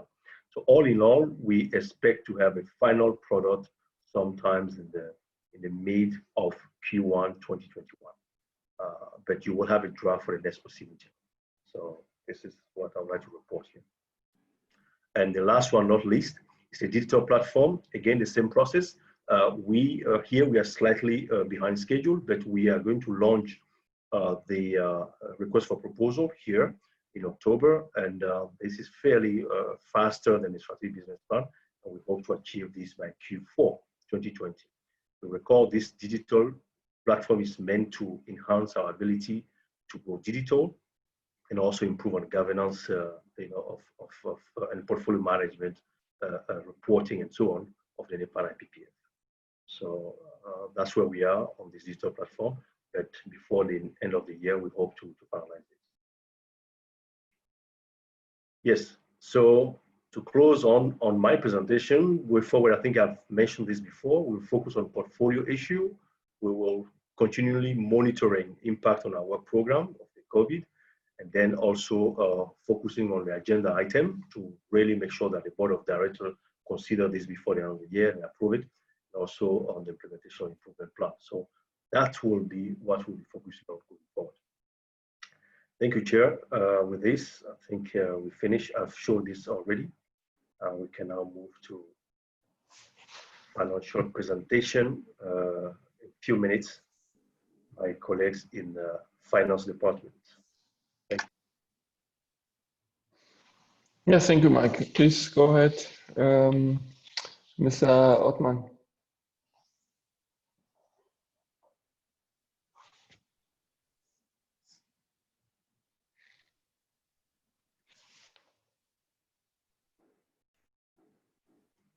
Hello. Hi, Tim. Okay, I'm not sure it's online. Hi, Tim. Are you connected? Okay, I think it's not connected. But this is a financial presentation, statement presentation for this part of the period under consideration. And I think it has been circulated, Chair, to all OC members, which shows where the fund is at the moment in terms of commitment, disbursement, cancellation, and so on. And you have that share with you. So if in the interest of time, maybe you want us to proceed, and then any comment you may have, we can deal with that later. It's not connected, my colleague. Yeah. I think it's a good proposal, Mike. At least. Sorry, I'm now, Mr. Chair, I'm now connected. Yes. I was connected before, but I could not speak, so you cannot hear me. I don't know now if you can hear me very well. I can go. I can hear you. With the yeah, thank you. So I can make the presentation in just 2 minutes. I will go through the financial presentation. So this presentation is divided into 3 parts: the key internal control, the review of the financial result, and conclusion and comment. So regarding, as you probably know, all the process that we are using to manage and the procedure that we are using to manage NEPAD PPF are the same one for the bank. So there is no difference. There is a segregation of duty when we are and delegation and also all the payment proceed by the bank respect delegation of authority used by the bank. So in 2019, the senior management have presented an attestation to the external auditor on the bank group internal control. And the auditor also checked the internal control over the financial reporting. So, and there is no major issue. And we got the 2019 audit report, and there is no qualification, and it was clean opinion. So now we'll move to the financial information. As you can see, there is no major change between 2019 and the end of August 2020. The contribution increased by about 1.4 million. Small increase in the interest and the income from investment, and some increase also in the disbursement from 70 million to 74.3 million. So next slide, please. Here, just you can see the proportion of the disbursement, which is 74.3 million, compared to the cash that we still have on bank, which is almost 41 million. But this 41 million is, we will see it later, is already committed. So it's not that this is available. We'll see after the utilization of the fund committed. So next slide, please. So here, just to show that the contribution received from the fund were the same except for ADB.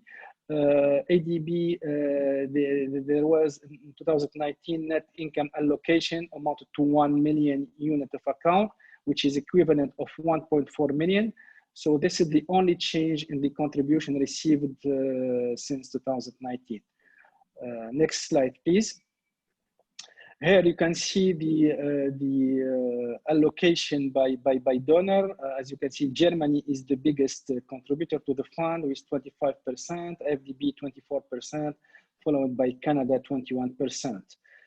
Next slide, please.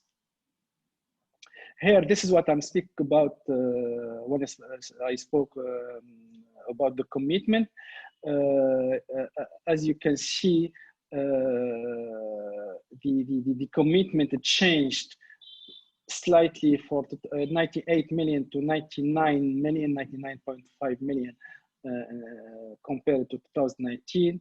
And the fund available for commitment are only 15 million. So the cash that we saw in the graph, which is about 41 million, we can only use only 15 million. Next slide, please. So this is the proportion of the fund committed against the fund available for commit, which is a small portion. Now, this is the difference on the major indicator contribution. As I said, there is 1.4 million given by ADB. The approval, the new project that were approved in 2020 totalized 1.5 million, and the disbursement amounted to 3.9 million during the 8th month of 2020. Next slide, please. So this is the allocation of the new approval. We got new approval for 2.4 million, and there is some activities that were completed, and we make a saving of about 1,921,000 exactly. So the net amount is 1.5 million. Next slide, please. So this is you can see the breakdown of the disbursement during the year 2020 compared to 2019. We are, let's say, almost on the less than the last year at that point of time, but I think we can maybe catch up. I don't know the challenge with the COVID-19 that was mentioned by Mike, but now we have realized till end of August 3.9 million as a disbursement compared to 7 million for the total year of 2019. This is, you can see, this is the increase of the contribution and the commitment and the disbursement. So it's linear, the increase is linear. And the last slide, this is, you can see the disbursement occurred each year, the annual disbursement. So we are far of the disbursement of 2018, but I think we are not bad compared, taking into account the COVID-19 crisis. So I think, yeah, it is done. So this is what I can say. The NEPAD IPPF resources are managed in sound manner under rigorous internal control. The governance around the administration of this resource is adequate. And thank you very much.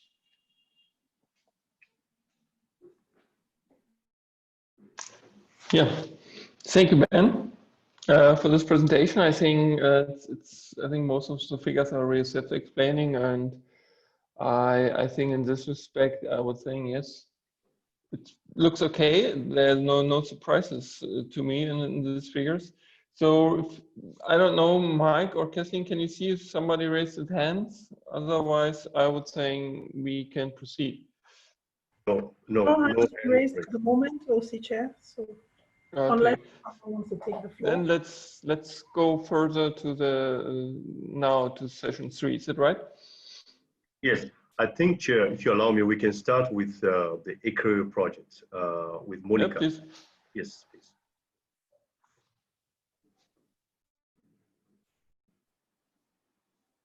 Okay, slide on the ECRE project, please.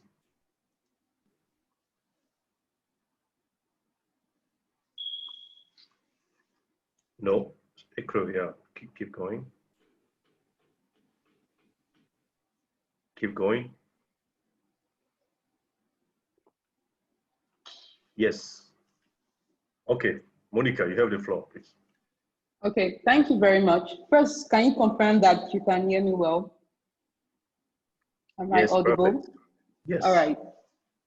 Okay, so first I'd like to thank NEPAD IPPF for this invitation to make a presentation of this project that we just finalized.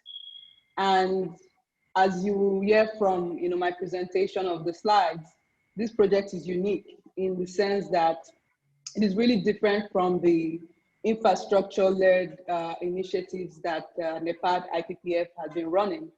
But it's also very high impact because we are having, women-led SMEs being the focal vehicles for energy sector development. And this is the background on which the project was formulated. As many of you know, ECOWAS is made up of 15 countries. We are about 300 million people, and about half of our population do not have access to electricity. About 60% or more of that population also live in rural areas. So what we did with this project was to look at the trends, the mega trends that are affecting the current energy sector in West Africa. And we used those trends to design a project so that West Africa will be more likely to respond to, for example, the impacts of climate change or mega trends relating to resource scarcity, as well as to take advantage of technological breakthroughs to position ourselves as, smart energy as a smart energy sector. Next slide. So within this background, we formulated this project called Business Opportunities for Women in Changing Energy Value Chain.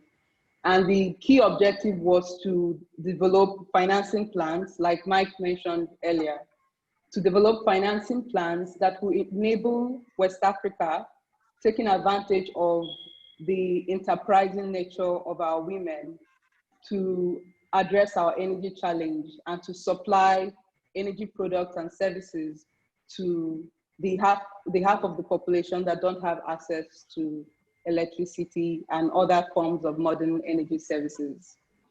I should also mention that this project contributes heavily to the ECOWAS policy for gender mainstreaming in energy access. This policy emphasizes that by 2030, we will have a significant number of women in the energy sector, especially the private sector. Let's move on. So this project, this NEPAD IPPF funded project, is innovative in the sense that, one, we are focusing very much on electrifying the rural areas. As we all know, when you look into the electrification rates broken down by urban and rural areas, the rural areas are the ones mostly lacking. And as I mentioned earlier, the greater part of the West African population are actually in the rural areas. Another thing about this NEPAD IPPF project is that it takes advantage of the 3 Ds of energy transition playing out, which is decentralization, decarbonization, and digitalization. So we are focused on modular forms of energy technologies, using renewable energy and taking advantage of the digital transformation. And also, gender is being mainstreamed very strongly. So rather than us talking about how to help women, we're actually empowering women to be part of the energy dialogue. Let's move on. So the project has 2 technical components, pre-feasibility study, feasibility study, and the usual project management part. So for the pre-feasibility study, the goal was to find out, first of all, if this project made sense in order for us to invest in it more. So we went into different countries to find out if we had women very actively involved already, even if it's in a small scale level in the energy sector. And we wanted to find out which sectors women were mostly involved in, as well as to project, to forecast, to say maybe in the next 5 years or so, we definitely have more women interested in this sector. So a number of market studies were done. We also spoke to the ministries of energy, we spoke to private sector, we spoke to banks to identify the pilot countries as well as the sectors to move into. And in component 2, we recruited an engineering firm, RINA, which is globally renowned, to develop feasibility studies for these 4 projects. And I'll be talking about these projects in more detail. Let's go to the next slide.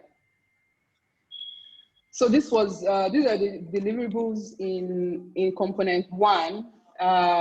Everything has been submitted to the AFDB. We have, for the first time through this project, a women energy entrepreneurs database, which has about 50 women and is also growing. So from these pre-feasibility studies, we were able to estimate that in West Africa, we just have about 2% of SMEs being led by women, energy sector SMEs. And of course, you can see from the picture that this validation workshop was done at the AFDB. I'm happy to say that we got a lot of, it was a high-level validation workshop. We had representatives from Spain and as well as from Canada participating in this meeting. Let's go to the next slide. And in component 2, that was where we did the real work of going down to the 4 countries. So these countries are Cote d'Ivoire, Nigeria, Senegal, and Ghana, to discuss with the women, to identify the sweet spot in terms of, you know, the size of projects that women are interested in. Of course, when we started this project, we had an idea. We wanted to use it to mobilize a lot of capital.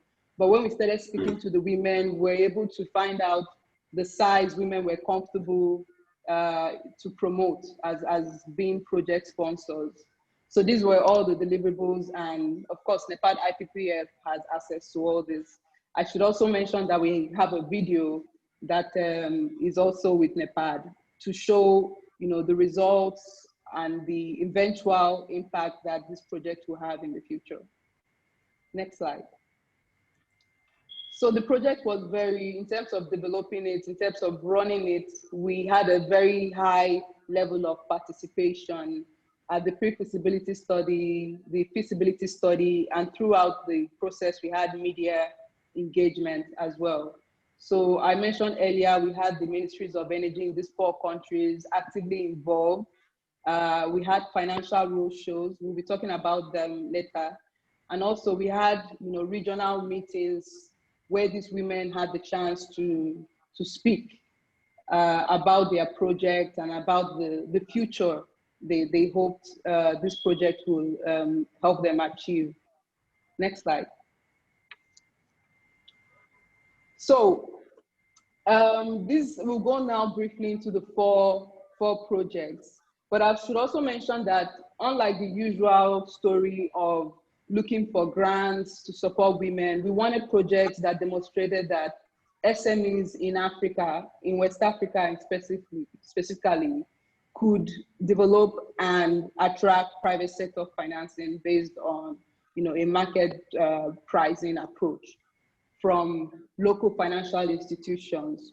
So we wanted to show through this feasibility study, and by finding a number of women who were ready to champion these projects, that indeed we can move from a grant-led project development model to a model where we have SMEs using the grant from studies to actually mobilize funding. As you mentioned, the percentage of projects having financial close. So this is the one for Ghana. And the project for Ghana focused on off-grid sectors, assembling, packaging, and distributing solar home systems. So this project is going to, in 5 years, is going to provide about over 7,000 solar home systems, and about 51,000 people will benefit from this project. And from the financial part of it is that it's about $250,000. That's the cost of the project. And we designed it in such a way that 70% will be loan, 30% will be equity. And a very important part about all our 4 projects is that they are led by women, but also the projects are designed to have women employed throughout the supply chain of the project. Next slide. This is the female champion we have, EcoSolar. So let me mention also that this feasibility study is like a first phase. So we wanted to identify women to test the market. And the idea is not just to have one woman per project per country. The idea is to have a lot of women using this financial plan to implement projects to raise capital as well. So, but for this phase, we wanted to test the market to find out first, are women available to run this sort of projects? And do we have financial institutions willing to support women? So this is the female champion for the project in Ghana, Eco Solar. She owns about over 30% of the shares belongs to her. And currently she has a turnover of over $200,000 per annum. Next. Just a time check, Monica. Yes. Thank you. Yes. So the next project, I'm going to run very quickly through it because we all have the slides. The next project concerns an LPG refilling and bottling plant of 40 MT in Port Harcourt, Nigeria. And this is expected to distribute about over 500,000 kg per annum of LPG, modern cooking cylinders, as well as gas. And this project is expected to create about 300 jobs for the rural community where the project is sited. Next slide. This is the profile of the female entrepreneur. I won't go into that. So let's continue to the next slide. Now, the project in Senegal is a very interesting one because the focus is on helping first female-owned dairy farmers to access modern energy services, but also we have anchor customers. These are health centers, households, businesses, public lighting, infrastructure that we gain from this project. The project is implemented by a fully owned, female-owned enterprise. Next slide. And now to the last project, the next slide, in Côte d'Ivoire, which focuses on supporting households and businesses to manage their energy systems well, using a software that will help them track how much they are consuming, what they are paying for, and how they can reduce their energy consumption. So it's going to start with in Abidjan, but later it will cover other big cities in Côte d'Ivoire. Next slide. Next slide. We can read more about these women later. So these are some of the activities we did. And these are the female champions at the African Investment Forum. They had the opportunity to pitch their businesses. They had the opportunity to meet with investors from all over the world. Next slide. So we also organized roadshows, financial roadshows. As I mentioned, the idea is to help these women gain the skills to mobilize their own funding in the future. So we met with different banks and we had, in-person meetings as well as Zoom meetings due to the challenges of COVID-19. Next slide. So these were some of the very key findings from this project. As we expected and as we saw, small size projects are not attractive for local financial institutions. So at many times we had to redesign the project, have some sensitivity analysis done to see how much we could increase the size of the project to get financial institutions interested. But we saw that as we increased the amount, more banks were willing to talk with the women. But also these entrepreneurs, no matter the size of the project, the entrepreneurs needed to have a track record, to have a cash flow that was similar to what they were asking for. And also, based on these findings, we are deciding that to move forward, SMEs need to have an innovative project structuring where we have projects bundled. So we have small scale projects being put together to create one big project that financial institutions will be interested in. And we're also looking at the possibilities of women entrepreneurs participating in SPVs for larger projects. And the final result is that we need we need credit enhancements for local financial institutions to want to close the deal, for financial close to happen. A lot of times they were interested in hearing, okay, this is an ECRI project. Do you have some credit enhancement? Will there be some lines of credit, you know, available to us and all that? Let's go. Next slide. So now, based on the findings, we're working on a phase 2 of the project, which is to have a transaction advisor to prepare, you know, do some groundwork. We're also working now to increase the number of women by developing an investment pipeline of women in energy that can use this financing plan to talk to banks and also to raise money. And the last part of this phase 2 is to bring together like a coalition of financial and technical partners that are interested in project bundling, SPV situations, and just raising money to help SMEs to implement energy projects. Thank you for your attention.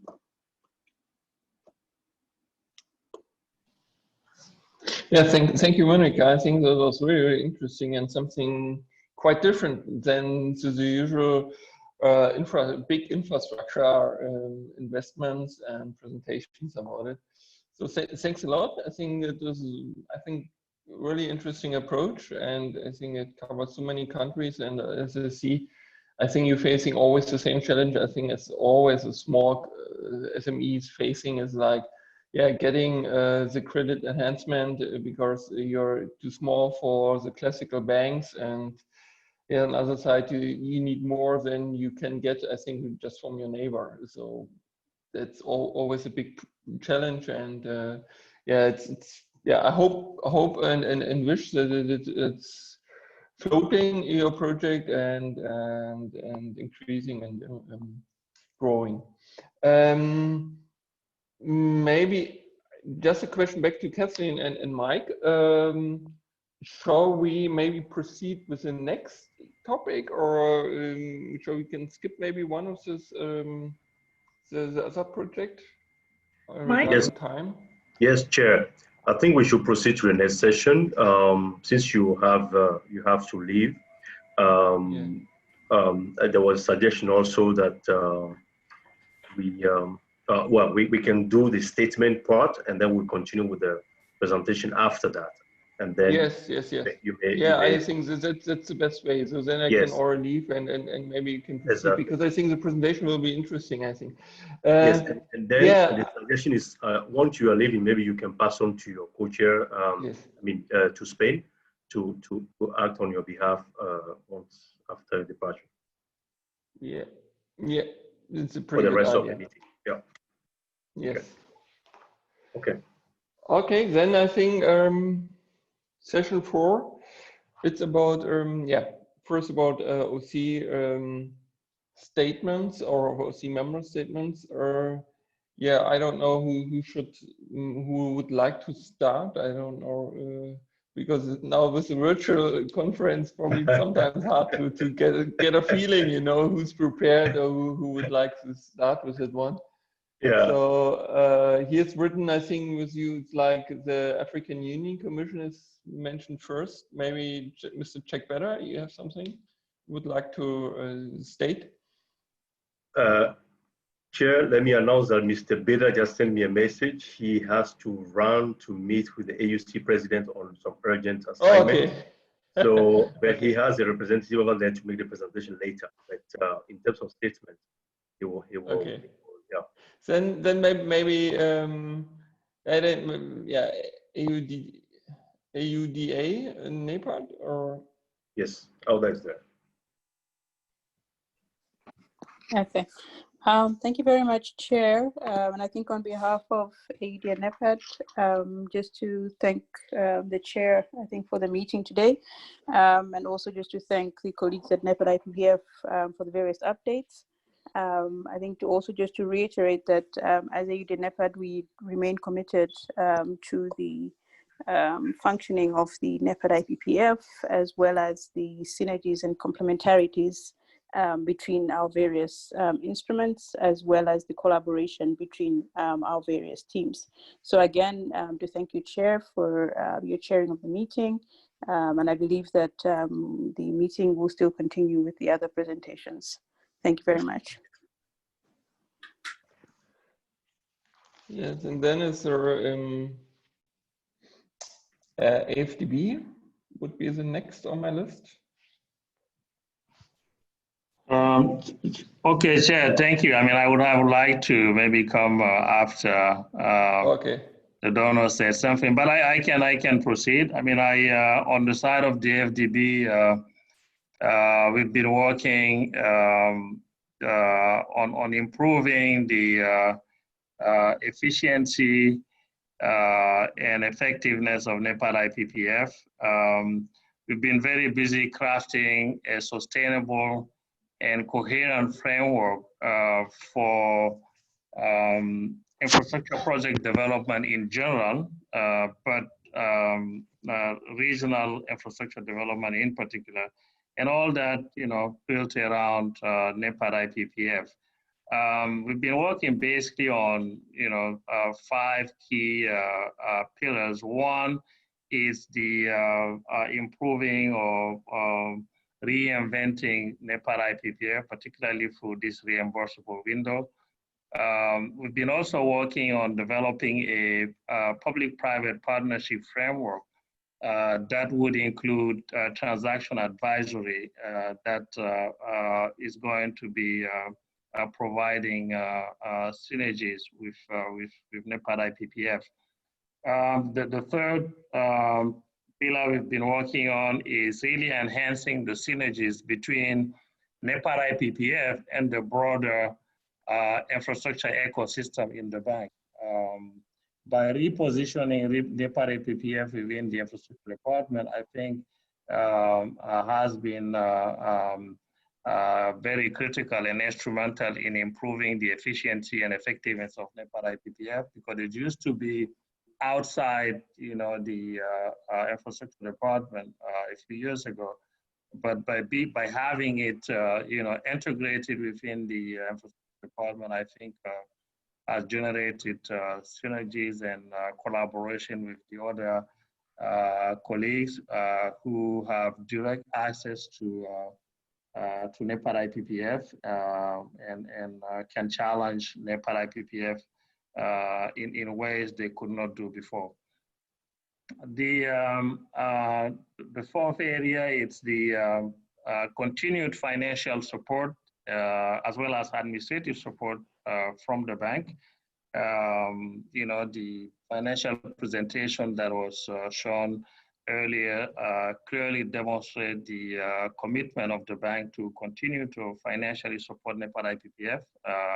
We're just behind Germany, with 25% of the financial contribution came from the African Development Bank, and that indeed, is not taking into account, the administrative support that the bank provides. So basically, if you put the two together, that really demonstrate the commitment of the bank. And then finally, the fifth pillar on which we are basing our whole approach is really the partnership with the donors who are contributing to NEPAD IPPF, but also other partners, including other DFIs and other agencies, but also in particular the AU Commission, NEPAD, outer NEPAD, and also the regional economic communities. So we're really very happy with the way things are shaping up in all these areas, and I'm happy to report that the bank has contributed again this year around $1.5, $1.4 million to NEPAD IPPF, despite the very challenging financial situation.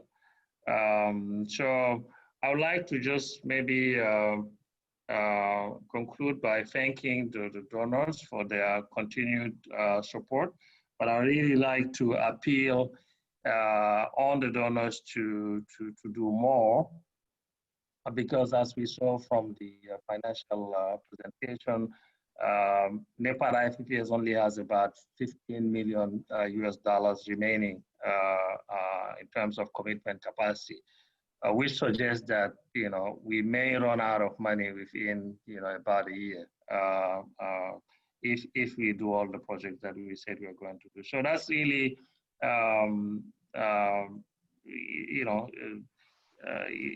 it's again, just to say the need to really for all the donors to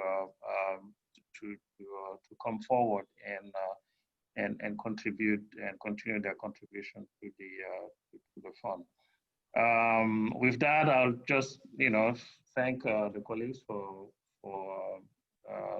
organizing this oversight committee meeting, and for all the participants from the REX and others who who took time to attend this oversight committee. Thank you, Chair.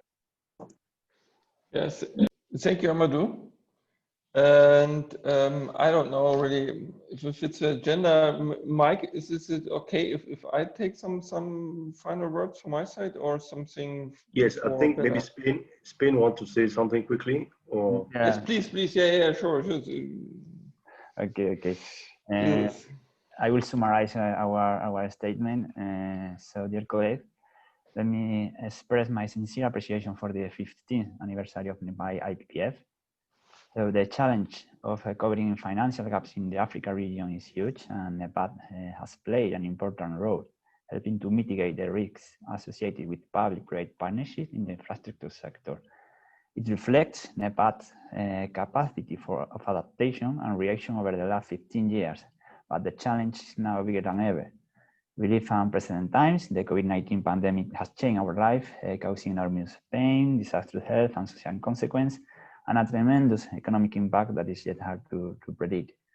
We cannot remember last time such a pandemic of global scale hit the world, and we are still struggling to minimize its impact in order to save lives and bring the global economy back from the brink.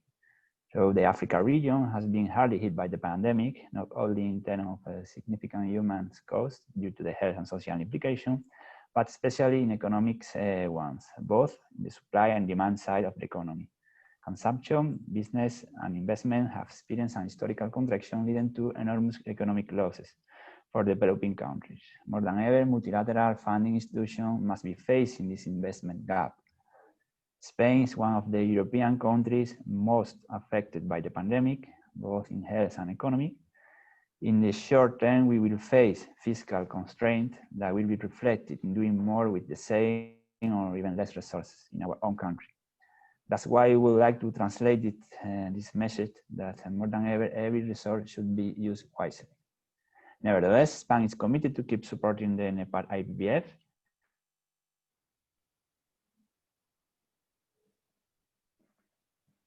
The Spanish infrastructure business sector, which can contribute with the knowledge and experience to the sustainable digital and inclusive development of Africa.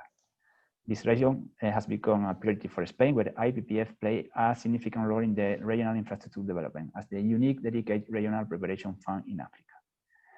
From our point of view, project preparation and now the cost recovery instruments are key mechanisms to leverage financing from the bank. In our experience with CEFA, our Rainbow Harbor grant is a very interesting tool to the financial sustainability of the fund. However, other financial sources, public or private, are more than needed for other 15 years of success in the NEPAD IPPF history. So really thank you for the organization of the virtual meeting. My opinion has been run perfectly. I hope to see you soon in the next OC meeting. Thank you very much. Okay, thank you, Jesus. I think it was well formulated, and I think it's covered. I think everything so far. I would just like to add, I think, from KfW side here, that first of all, I would really like to thank you, Mike, and your team, everybody there, that for just organizing this event, and even if I made it a little bit shorter than expected, I think it's really working really fantastic. Even though I think a physical meeting can never be replaced by all the IT what you have in hands, but so far, I think I'm pretty satisfied and with this meeting today. And secondly, I think I would like to, yes, thank you, Amadou, and Mr. Vice President Kanor, really for the support from the AFDB side of the project. So not just from the funding side, but I think even for supporting it by yes, sufficient staffing, etc.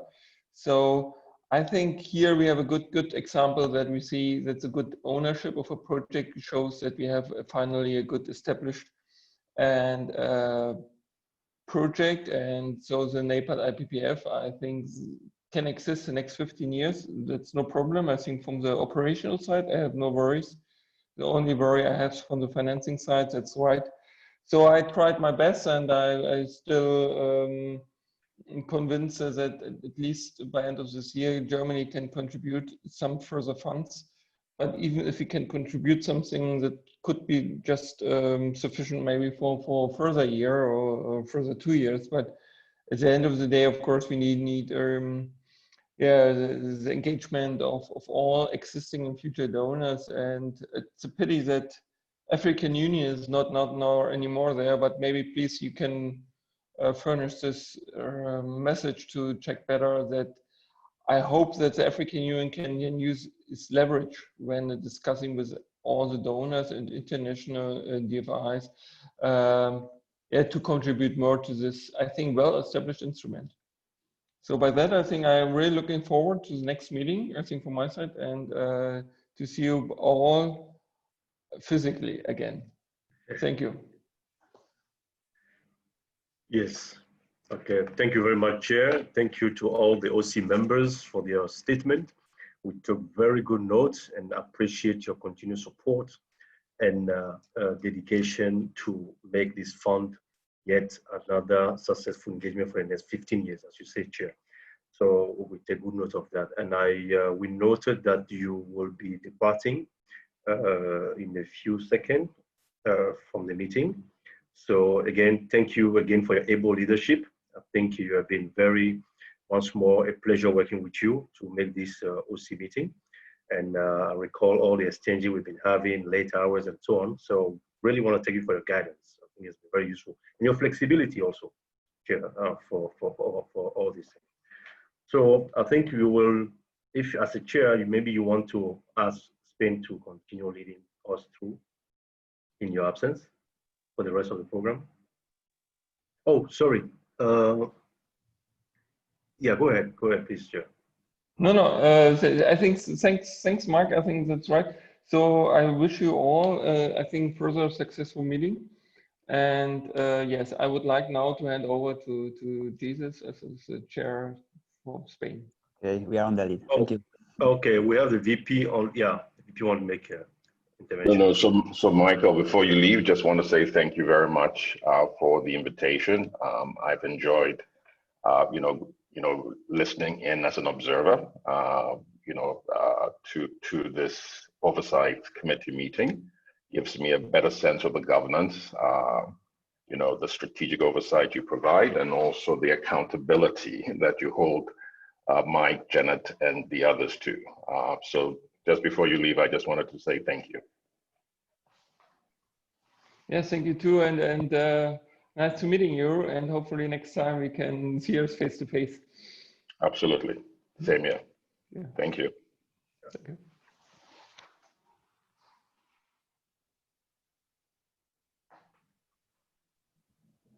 Okay, so I think now it's, yes, over to Jesus.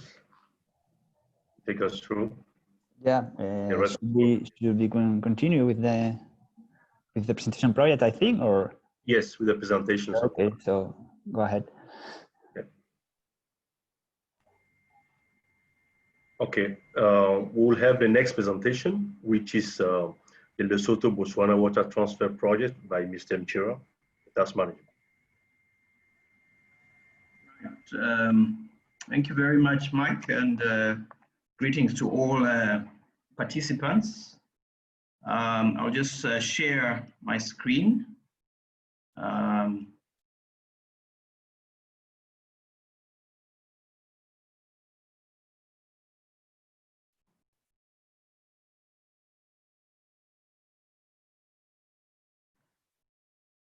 Right, I hope it's visible. Just to say that this session is really just to give the OC and participants a flavor of a typical project that we are supporting. In this case, we just selected here the Lesotho-Botswana Water Transfer Project. And I'm delighted that we have also attending this meeting, the Executive Secretary of RASECOM, the Orange Senku River Commission, Mr. Lenka Tamaye. He's also present here, and will be able to provide any additional information in the course or after the presentation during the Q&A. But this project is a very strategic project for the Southern Africa region, is located within the Orange and Senku River Basin, which comprises 4 countries, Botswana, Lesotho, Namibia, and South Africa.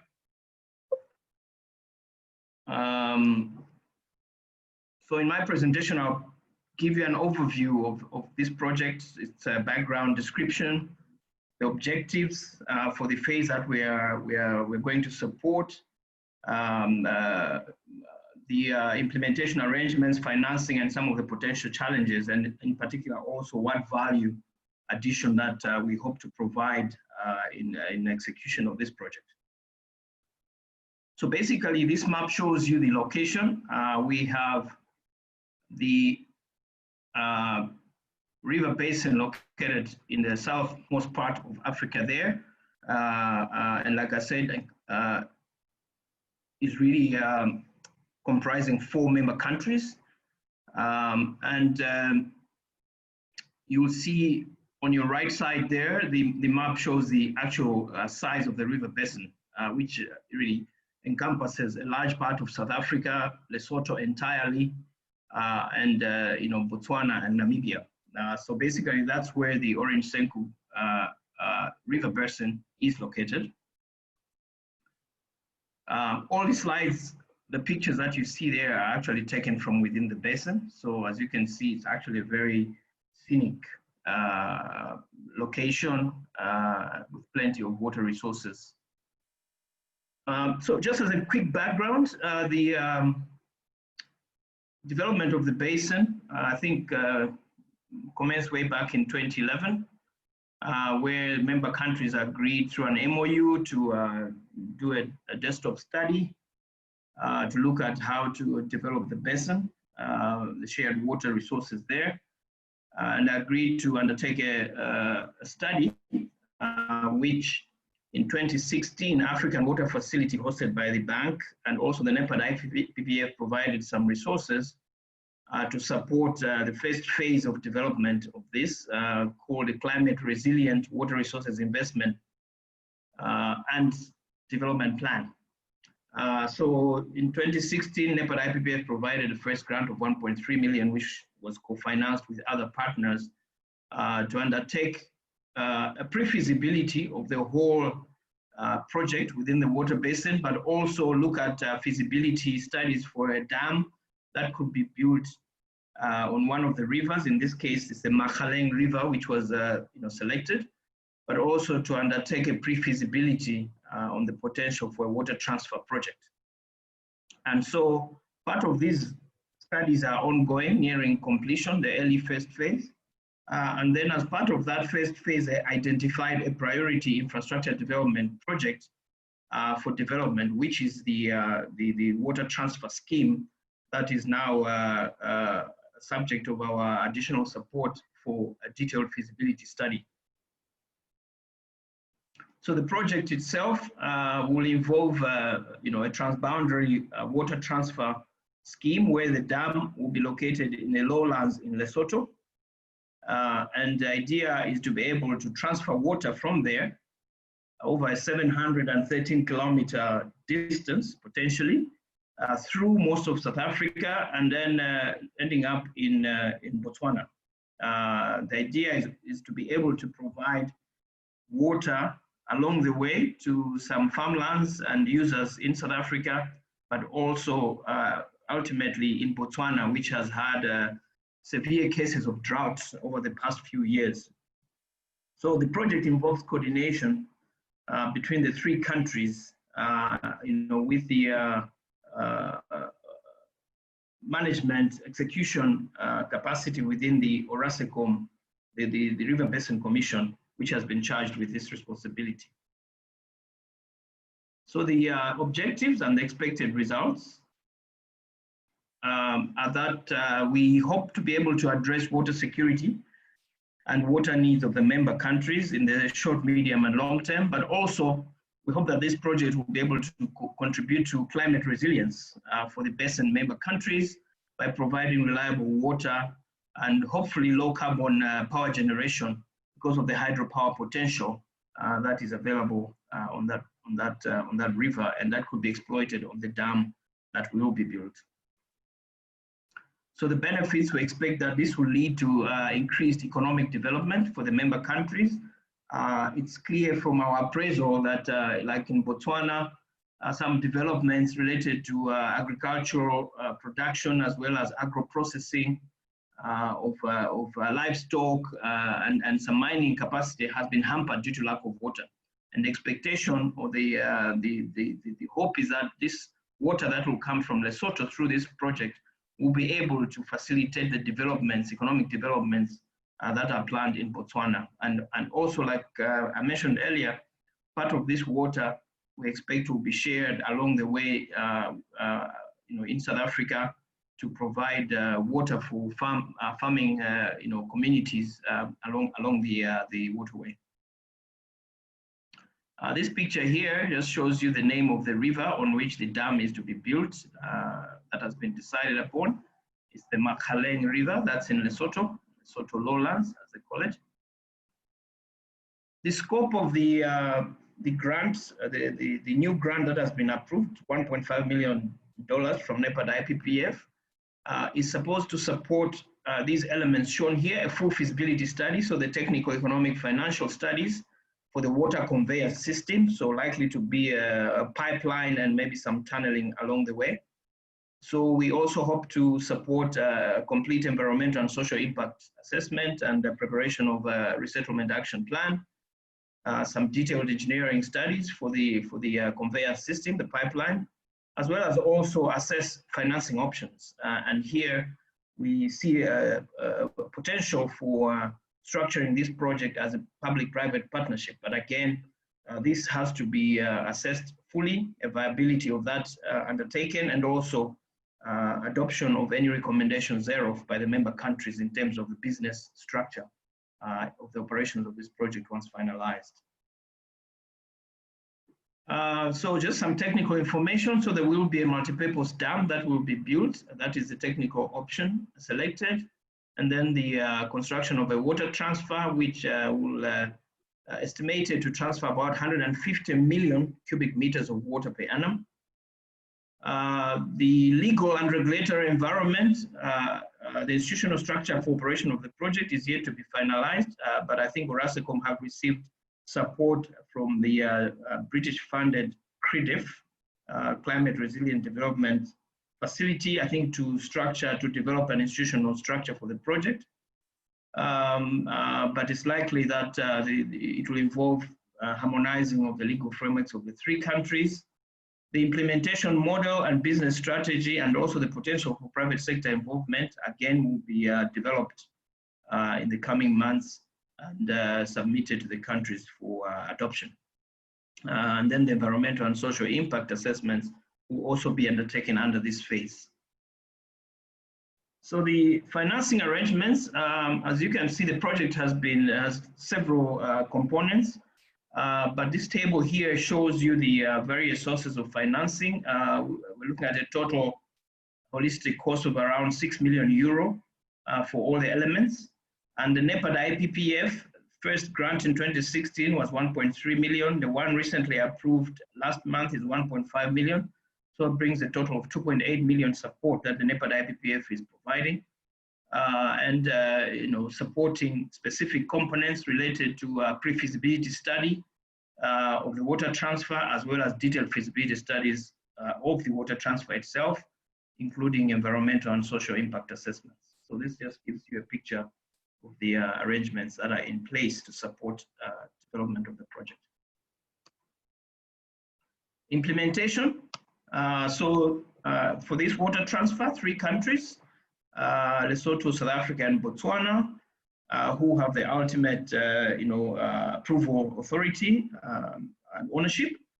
The execution of the project is undertaken by Orascom, the commission charged with the river basin management, and there's a secretariat with technical, financial, and administrative staff in there.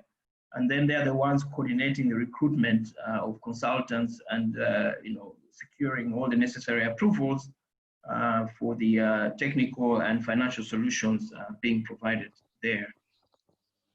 Sorry, presenter, we can't see your screen. I'm not sure if I'm the only one who can see it. This is Hiona from ZESCO. All right, are others able to see it? Mike, yes, from here we can see, but yeah. Let me just share screen. Is it okay now? Is it okay? Yes, I can see it. Can anyone else confirm, please? I can see it too. Okay. Yeah, it's okay. We So can we'll see proceed, but I think all the presentations will be shared. So if you're not able to see it, we'll make sure that you get a copy at the end. Okay, thanks. All right, so just to kind of the last 2 slides, some potential challenges that we foresee, obviously as a result of the COVID pandemic and restrictions therein. We foresee a challenge in terms of procurement. There could be some delays, as you've seen from the structure. Approvals have to be done through a governance structure that involves representation from the countries. So there could be potentially an issue there. Site visits, as Mike was saying earlier, is a key issue for studies like these. Consultants need to visit the sites, do site investigations, take samples and surveys. That could be a challenge until international travel is opened up and countries allow international visitors to come in and do work, do business. Also, stakeholder consultations. From my experience, when you have 2 or more countries, it takes longer normally to reach consensus. But we hope that through the governance arrangements that Orascom have in place and experience in doing this kind of work, should be able to mitigate that risk. And also the fact that the project has potential for a PPP model to be developed. There's a possibility that there could be delays in reaching agreement between the 3 countries, where they will need to harmonize the jurisdiction and a business structure that would operate over the 3 countries. So it will be interesting to see how, as the project develops, these elements can be mitigated to ensure that the project reaches, delivers its expected outcomes. And then besides financing, our role in NEPAD IPPF, as we've been discussing, we have a platform now with NEPAD PIDA service delivery mechanism, and we've had discussions on how we can jointly support elements of the project. So we are, I think through this collaboration, we're able to bring additional capacity, technical support to support implementation through review of technical documents, terms of reference, etc., but also additional support in terms of any project management arrangements, and subsequently also resource mobilization for financing of the project. In addition, where there's financing gaps through the Project Preparation Facilities Network, PPFN, which is managed by the NEPAD IPPF, we are able to pull together additional financiers for project preparation. So in discussing with Orascom and the member countries where there's a clear gap in or need for additional financing, this is an additional value that the NEPAD IPPF can bring to the project. So thank you very much. I have Mr. Tamaye from Orascom. I don't know if you'd like to add a word or two. Over to you. Yes, I'm connecting. Can you hear me?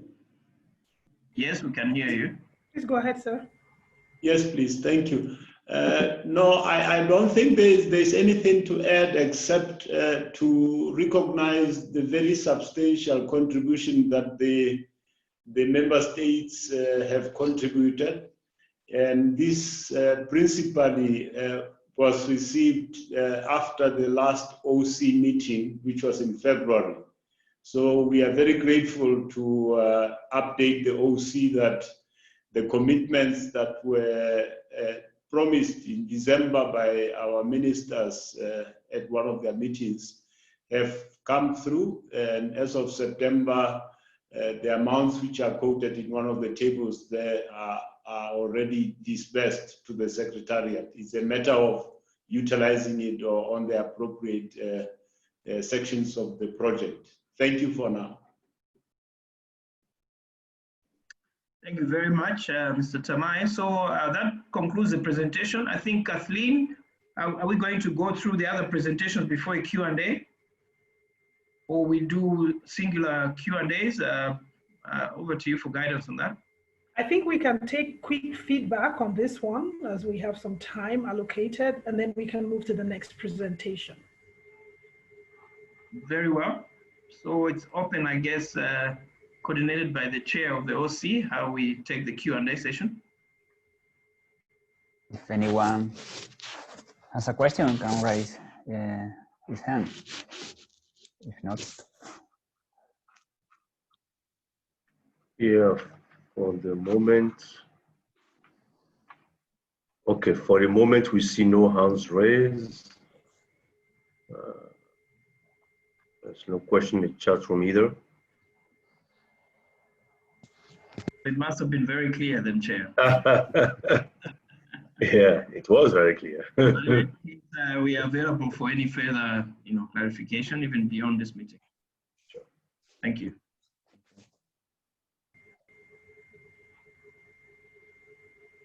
Maybe we can go ahead with the next presentation.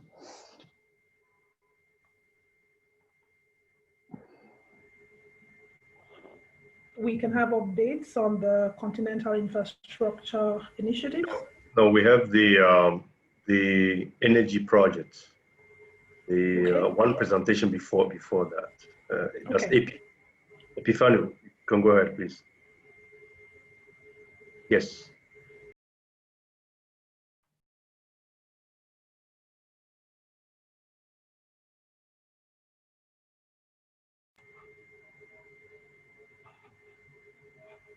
If you can unmute. Thank you very much. I will be presenting Solwezi Kolwezi connection project. But I'm going to start because my colleague MJ presented a project which in initial stage of the pipeline, but this one is at the end stage of pipeline. I mean, it's almost a completed project. This is different perspective. You're gonna see one project, one is getting to the pipeline, the requirement that means it needs to be fulfilled before it moves to other stage of preparation. But this one is at the end of stage of the processing. Actually, I mean, this request for assistance and we cannot hear you. Okay. Hello? Hello? Hello? Okay. Yes, we hear you now. Please don't move from in front of your laptop. Don't move. Just speak to the laptop. Thank you. Okay, I'm not going to move it. Okay, I was saying that in my project, I'm presenting a project with different perspectives. The previous project is project in the initial stage of processing of Nepal pipeline, but this one is at the completion stage. This one is very interesting. My colleague, spoke about the project, request for assistance at initial stage. I'm going to talk about almost a completed project now. Then, we have a request for assistance, basically from Southern African Power Pool, which is the executing agents of the project, and then they acting on behalf of the government, two governments, government of DRC and then government of Zambia, in order to process that project. But let's go in for the content of presentation. I mean, we're going to talk about the project background, map of project area that we can see the location of the project. We're going to talk about project objectives, then that project status, technical study and line route analysis. We go into feasibility study conclusion, and then we move into financial and economic analysis. Then we go into environment studies, and then we're going to conclude, and then we're going to talk about next steps. And I am in this presentation, I am joining, I will be joined by the Southern African Power Pool team, which is executing agents of the project, and then also utilities of DRC and the utilities of Zambia maybe join this call. If they have any question or anything that they want to add to my presentation, they will be free. Okay, then next.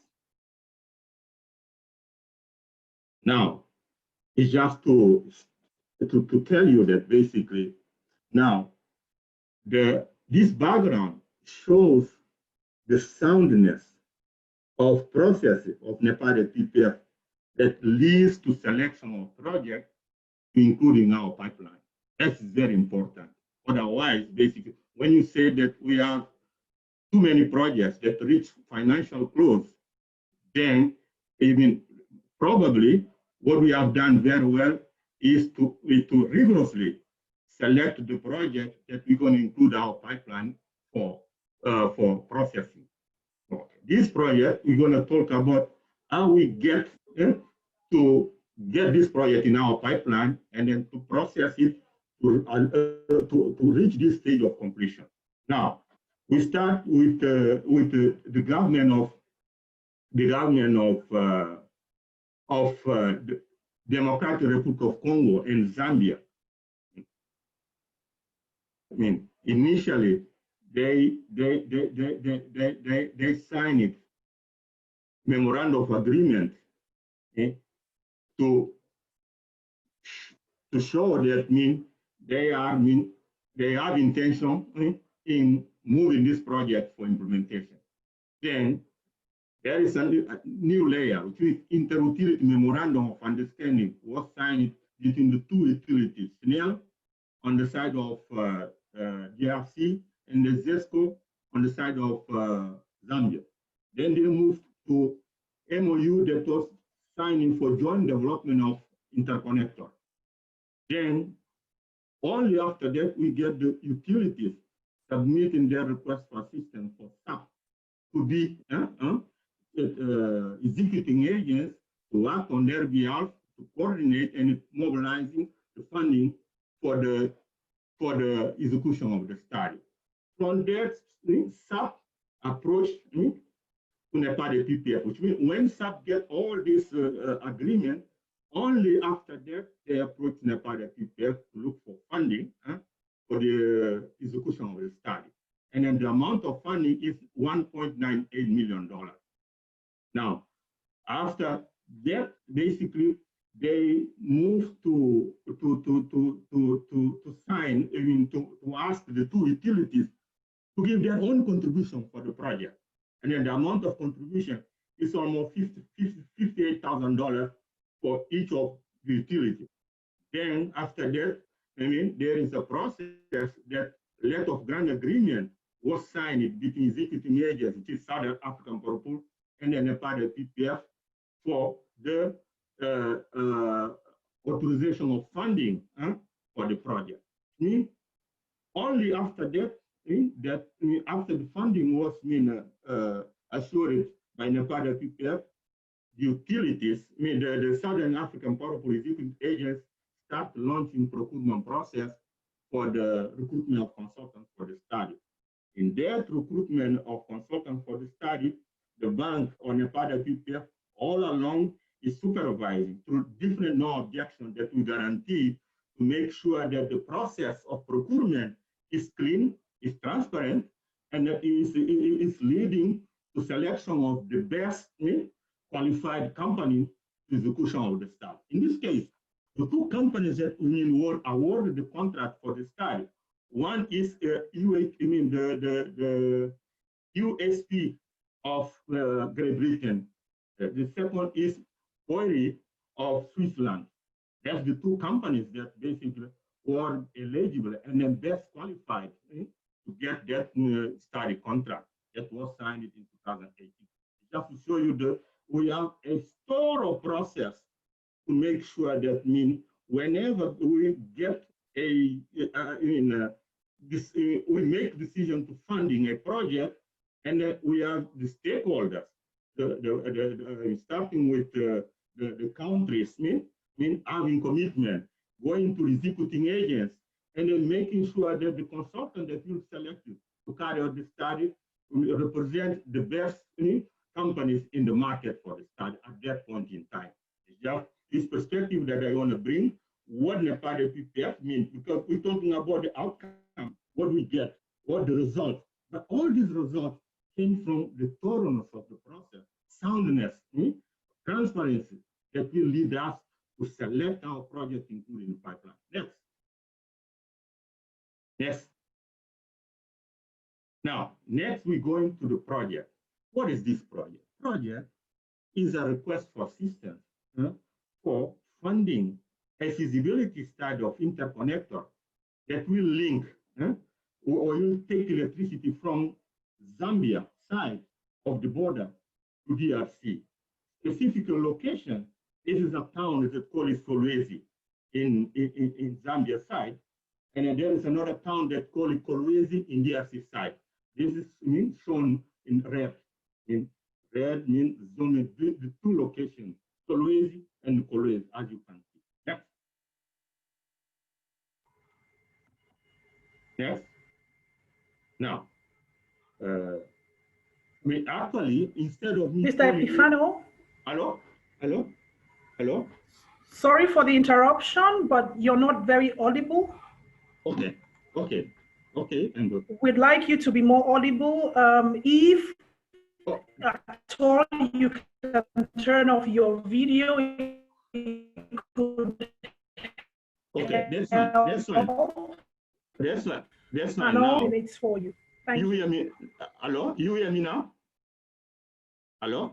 Yes, it's much better. Can everyone else hear? Please confirm. Hello? Yes, that's fine. You can go ahead, please. Okay, now we're going to the project objective. Actually, I can't call it project outcomes. What is the outcome of this project? Why are we doing that? And what is the benefit of the project for the two countries? First of all, is to increase the amount of power that can be reliably traded, exchanged between DRC and Zambia, as well DRC and the Southern African Power Pool. The second objective is to provide a less congested alternative transmission path between DRC and Zambia, because the system actually is very congested. This interconnection will help to decongesting the path of transmission between electricity of the two countries. Now, it also will contribute to the system stability. You also will contribute to the system stability in the two countries. And you also increase cross-border transmission capacity to enable, which is this very interesting, the mining area in DRC to be able to have energy to support their operation. And then also, this interconnection line will allow DRC to get the electricity from Southern African Power Pool and through Zambia. Which means the last one is to increase the interconnection capacity between the two countries that will for itself promote economic development, cross-border trade, and then economic in prosperity in both countries, both in DRC and then Zambia. Just next.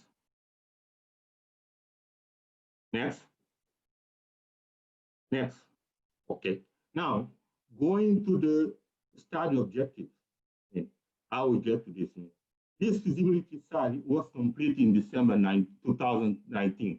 As I said, we presented project in different phases. My colleague presented project at the initial stage of Nepal Aquifer pipeline. I am presenting a project basically which is almost completed. And then I will get in before the completion. The two consultants start with inception report. Then they move into option assessment and transmission line routing. Then they get to detailed network analysis, then scoping of substation equipment and requirements. Then they produce preliminary design report. From that, they move to detailed leader survey and geotechnical investigation. After that, they produce cost estimation of the project. Then they move to economic and financial analysis. Then we get the financial feasibility study report with tender documents that include the technical design specifications. Now, and then tender documents. Now, it's just to tell you, let's go to the map of the project. As you see, on the southern part, southern part of this map, yes, we see Zambia. At Zambia, it is a portion of Zambia electricity network, this red, which is connected to different substations in different places. You have a substation in Kansanshi, you have substation in Lumwana, you have substation on Colombia. That's on Zambian side. That's the consultant was supposed to analyze what is the best option for interconnection between these two countries. Now, on green, you see the different substation interconnecting electricity in DRC, starting with this Kazumbali, Karaya, Panda, Fuguermo, and Kolwezi. The optional study, when they look in different options, the best technical option for connection, then the consultant find out that connection from Panda substation, which is 220 kilovolt substation in DRC, to Kansanshi 330 kilovolt in Zambia, is the best technical option to provide a stable electricity transfer from Zambia to DRC. Okay, let's move. Which means now we zero out on the option. And from this option, the consultant, which means the best option, first of all, option analysis. Then we zero out in the best option. The consultant now start carrying out the feasibility study. And then that feasibility study concluded that a 148 kilometer double circuit, 330 kilovolt transmission line from that location, see the Kansanshi substation in Zambia, to Panda in DRC was technically, economically, and financially feasible. Well, I used to tell you that about 80% of the line is in DRC, and then only 60% of line is in Zambia. Okay. Then they identified also different reinforcements that were required in Zambia, including installation of STC at Luana and Columbia. Then the total cost estimate for the interconnector is $104.3 million. Then you have distribution like that. I mean, assets that is located in DRC will be costing almost $76 million. Assets that will be located in Zambia will be costing $29 million. Now, the visa implementation period is 3 years, including the procurement process. That's been for construction of the line. Now, what is the financial and economic analysis said to us?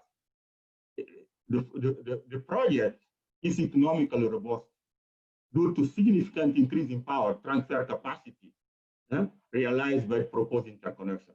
And then the assumptions that is the alternative to increase the power flow to DRC would be more expensive under emergency power conditions, which means this is the reason why this technical option was adopted. But what about financially? In financial terms, the project is also due to significant increase in power capacity realized by the project based on assumption regarding buying and then supplying for additional transfer of the proposed interconnection facility. The project also is very attractive in financial terms. Let's go to numbers. In terms of number, when you look at output, then economic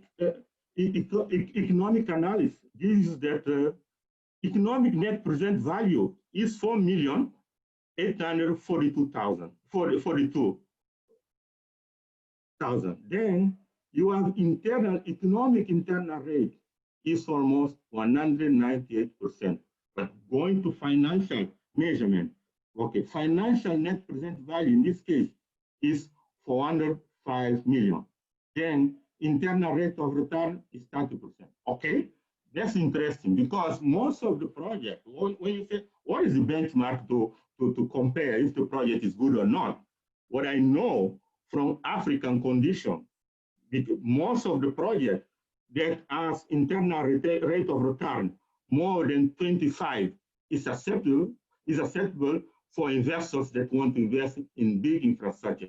Yes, back then in 1995, when I was a student at university, I know one that basically after 25%, the project is attractive because they move into a risk area. Now, one indicator that I'm not seeing here is weighting average cost of capital. What I will be just discussing with the existing agent, I mean, if basically they can include that. Back days, I mean, we know that weighting average of cost of capital is a very good indicator for the engineering project. But in that, I left university 95, it's just 15 years ago, probably 25 years ago, probably is not now the requirement for the analysis.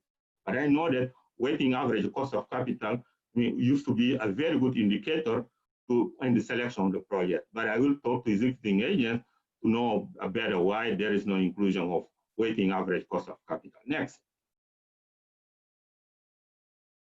Okay.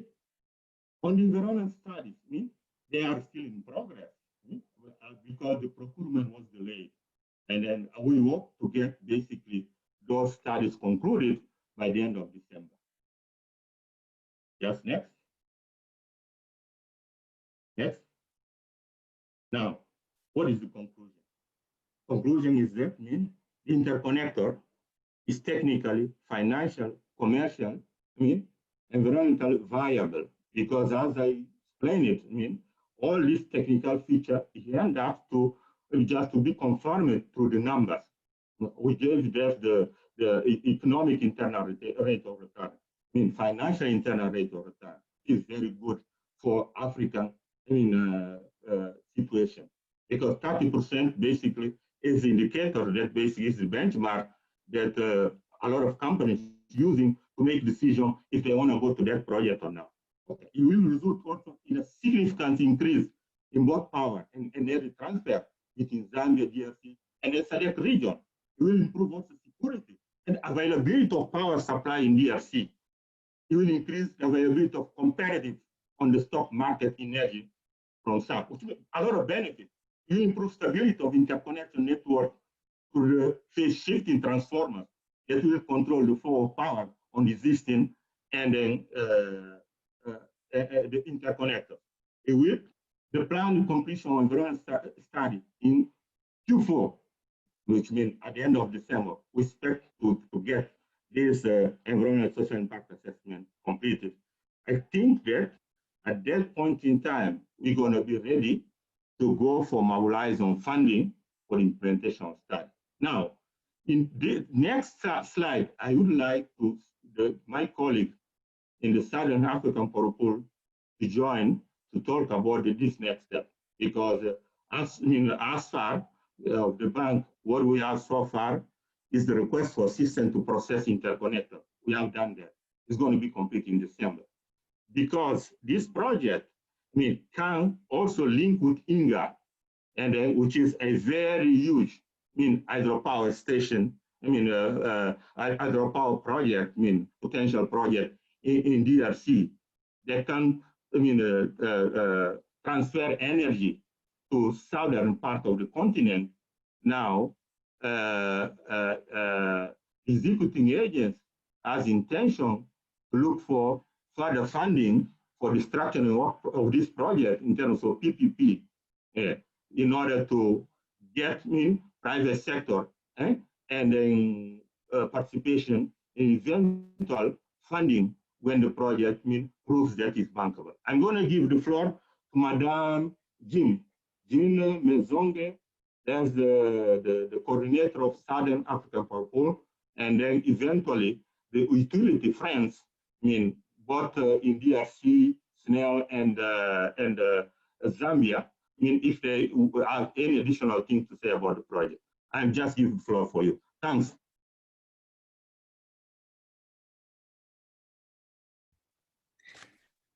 Thank you very much, Epi.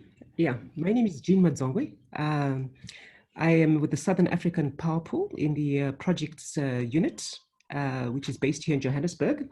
And what we do mainly is we prepare projects for the early stage of the projects, which is preparation for investment. We do feasibility studies as well as environmental studies, and also other studies which support the sector. For example, we look at transmission pricing and issues around the environment that will impact those projects. First of all, I'd like to say thank you very much for the NEPAD IPPF for supporting this particular project for its in totality, for both the technical studies as well as the environmental studies. And I think it also it helps to support the activities that are being done by SAP to make sure that our objectives are met, to ensure that all the countries in Southern Africa are interconnected, as well as to ensure interconnection with the rest of the African continent, because right now we're looking at the interconnection between the East Africa Power Pool and the Southern Africa Power Pool. So we really appreciate your support and assistance for that. Going back to this particular project, what we would like to request for assistance is the last stage of the project. As you all know, the transmission infrastructure tends to be a national good. It usually belongs and is maintained and operated by the national utilities in the different countries. But I think now we're being more open to look at different methods and models for financing. And as Epi mentioned earlier, we'll be looking at how to introduce the private sector and get them to engage. So this will be one of the good early projects to ensure that we can get private sector participation. So we're looking for funding to get a transaction advisor to do develop the commercial business case for this project, and to develop the contractual structure that will be in place, which involves detailed financial modeling, as well as looking at the benefits for this project. It will also look at developing the debt and the type of financial instruments that could actually support this particular activity, and look at the amount of debt, equity, or credit enhancement, which was mentioned much earlier, from either pension funds and other agents that could actually participate in the sector. And the other important element is also to get development of the agreements, the essential agreements, legal documents, the power purchase agreements, the wheeling agreements of how much power will be transferred on the line, the operation and maintenance agreements, and shareholders agreements to get this project started and going. So I think it's bringing this project to actual bankability and looking for an option other than the national governments, which have a huge burden of funding, and a lot of the utilities are also in a situation where they are also trying to be commercially viable, but they have challenges on their balance sheet. So introducing a new instrument or a structure that will enable private participation is one of the things we would like to use this as a model transmission project as well, that would start off having a PPP arrangement. And with that, I think I don't want to say too much about the project other than we will look forward, and we're appealing to you for additional support. This is the last mile, the last leg. And I'd like just to give my colleagues from ZESCO and SNEL, who are also on the line, just 2 words or 2 minutes to say, what does this mean for you? What does this project mean for them? But for the Southern African Power Pool, it's big. It means trading will improve, it will increase. Trading on the competitive market, which we run in the region, is increasing over the years. It started off as a very small percentage. We're now almost up to 22%, 23%, which is traded on the competitive markets rather than the bilateral arrangements. So I think it helps to a growing region. Thank you very much. Michelle, and from SNEL, would you like to say something what this project means for DRC? Well, thank you very much, Jean, for the floor. On behalf of SNEL, I would like to thank the NEPAD IPPF for the support through the African Development Bank. I think the presentation was clear. I would like just to insist on the project objective. This project is very important for DRC and for Zambia, and specifically for DRC. I would like to emphasize in saying that currently we are in a situation of deficits. In the past, DRC was among the power exporter in the region, but due to some issues that we have in the generation, we are now in a situation where we have been importing power in SAP since 2012.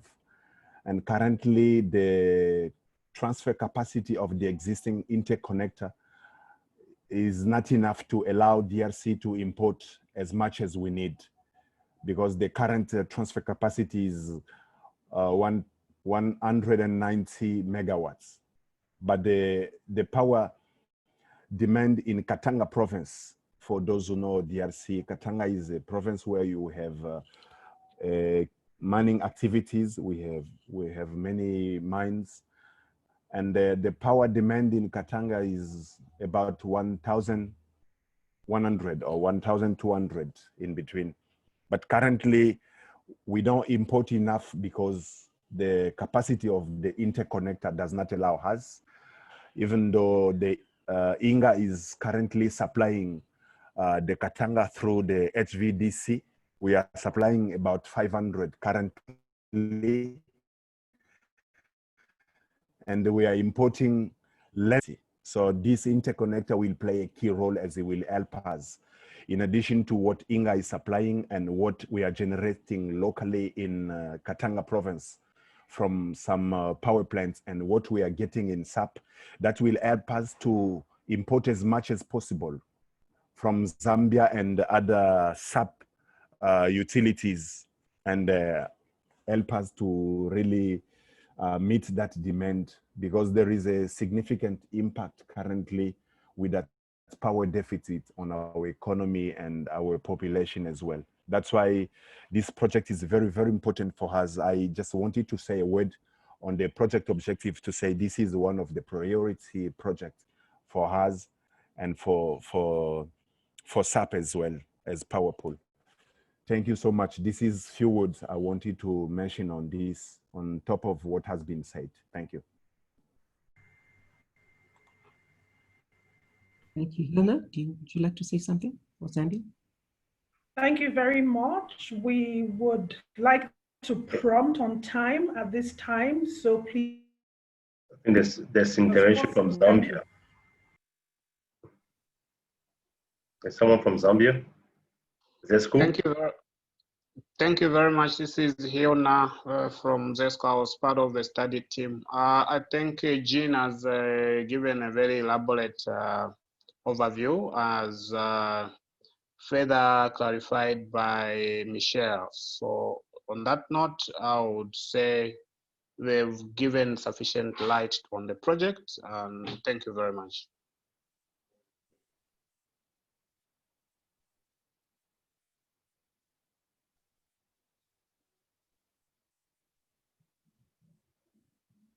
Should we go ahead? Thank you, we can proceed. If anyone has a question, it's the time. If not, we can proceed with the I think, last presentation from today.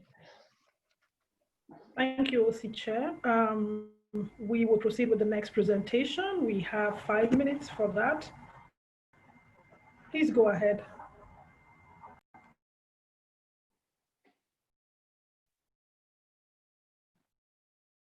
Yes. Thank you, Chair. Can you hear me? I think yes, Director Beda had to leave us, so he asked me to do a short presentation.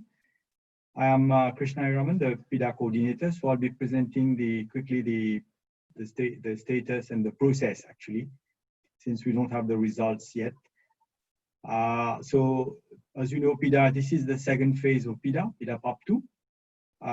And we have 5 steps culminating in the AU Summit early next year. We are right now in step 3, in the process of screening the projects and establishing the short list from the long list. So we are in the middle of this now, and we hope to achieve to complete the process in time for the summit, although we had significant delays due to the crisis and pandemic. Next slide, please. So what is new with PIDA PAP2? We learned from learning from PIDA PAP1. We learned from PIDA PAP1 that there's a need to have fewer high priority projects with a higher level of readiness, which contribute to integrated development corridors. And this time there's inclusion of economic, job, gender, climate, and rural connectivity outcomes. So there has been a comprehensive documentation developed, analytical note, strategic note, and the task force. There's a PIDA task force that has been created. Mike actually chairs the task force. Mike Salawu is the chairman. AFDB chairs the task force, chaired by Mike. And the task force was trained in January in the eligibility and selection criteria. And we managed to do 4 face-to-face meetings in February and March to member states and RECs focal points, PIDA focal points in 4 regions, 4 of the African regions. But unfortunately, by mid-March, we had been caught actually by the pandemic and lockdowns and closures, etc. So that face-to-face process was challenged. And this gives an overview of the criteria. The 8 selection criteria, and then the mandatory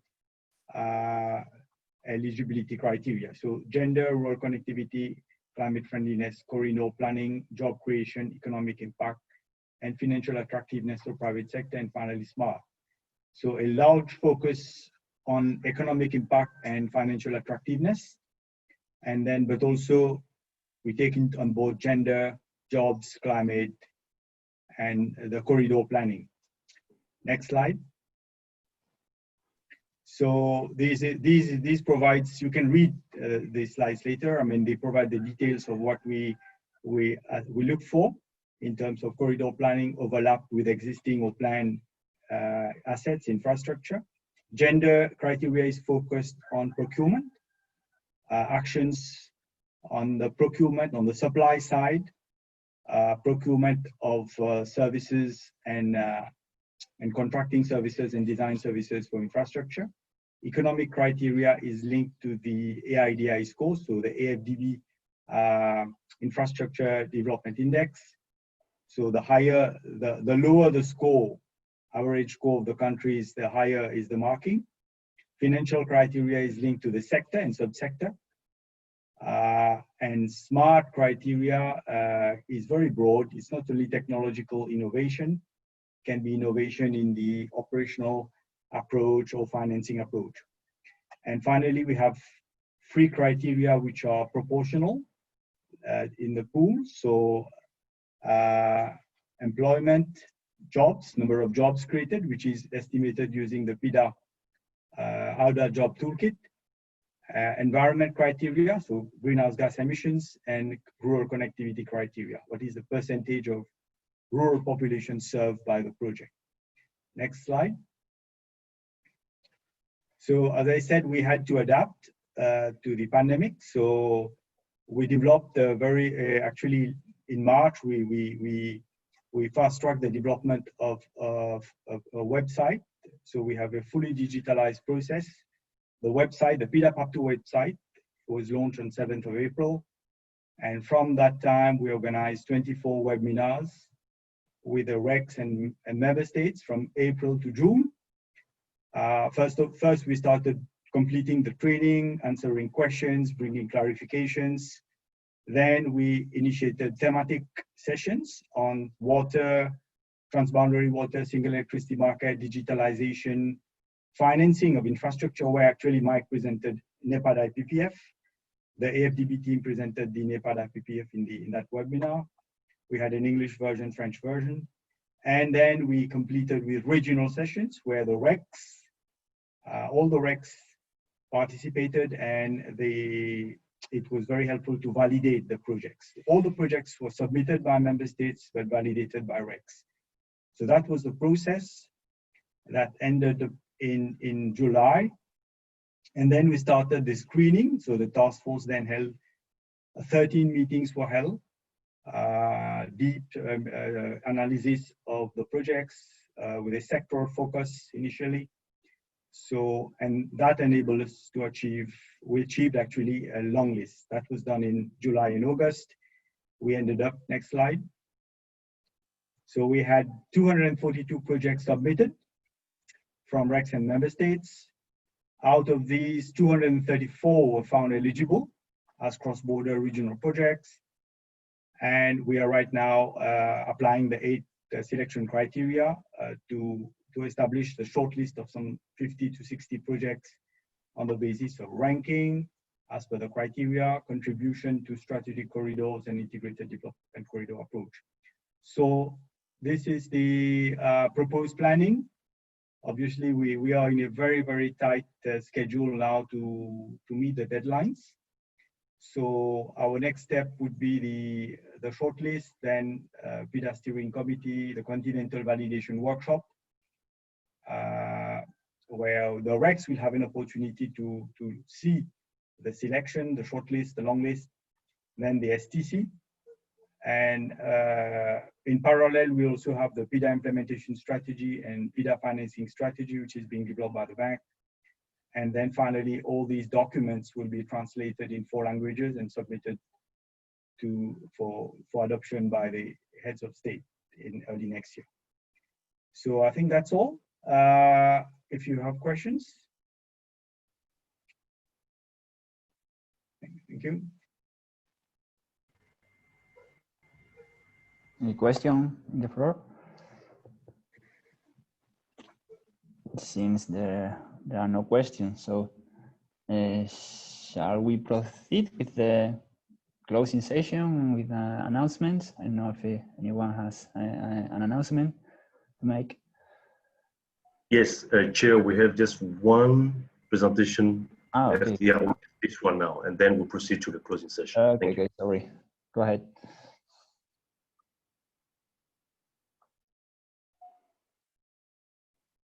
Tawila, please, you have the floor. Thank you, Mike. So I have my 2 colleagues, Mustafa, who will present on PC, and Ibra, who will present on the SVM.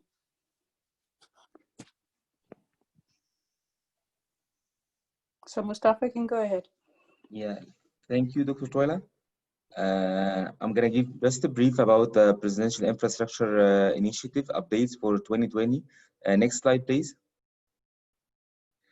Yes, actually, just to bring the attention of the esteemed participants, what exactly PICI is all about. It's a high-level platform established in 2011 based on a proposal from South Africa to expedite the implementation of the key strategic regional infrastructure projects in Africa through what we can call political championing. The main role of championing is just to bring visibility, unblock bottlenecks, coordinate resources mobilization, and ensure project implementation. Next slide, please. When it comes to the main updates and developments in 2020, on the level of high-level political engagement, I have the pleasure to inform that the PICI already held the presidential luncheon along with the previous African Union Summit in Addis Ababa in February 2020. Also, the 37th session of NEPAD Heads of State Government Orientation Committee was briefed about the updates and the progress status of the PICI, which has been praised by the esteemed members of the NEPAD Heads of State and Government Committee. So let's proceed to the next stage, please. Yeah, when it comes to the updates on the PICI membership, Sudan was officially announced as the latest PICI member, which increases the total number of PICI membership to 12 countries, as you can see. When it comes to the PICI projects, now the PICI entails 12 regional infrastructure projects covering 4 main sectors: transport, energy, ICT, and transboundary water. Let's proceed to the next. Thank you very much. When it comes to the visibility and bring more visibility to the PICI implementation process, we managed to launch the 2020 progress report in February. Also, the first edition of the PICI newsletter was launched in February 2020. Thank you. Next slide, please. As you can see, this is the current status and the way forward for the 12 projects included and promoted through the PICI initiative. I hope the dear participants can read from the slide. Let's move to the, as you can see, most of the projects are achieving substantive progress. Okay, what are the main lessons learned so far from the PICI? Political champions matter to accelerate the regional infrastructure projects. Second, lesson learned, African leaders are showing increasing interest in joining PICI. As you can see, there is a 50% increase over 8 years. Coordination of continental and regional infrastructure initiatives is one of the main success factors to achieve substantive progress in the implementation of the regional infrastructure projects.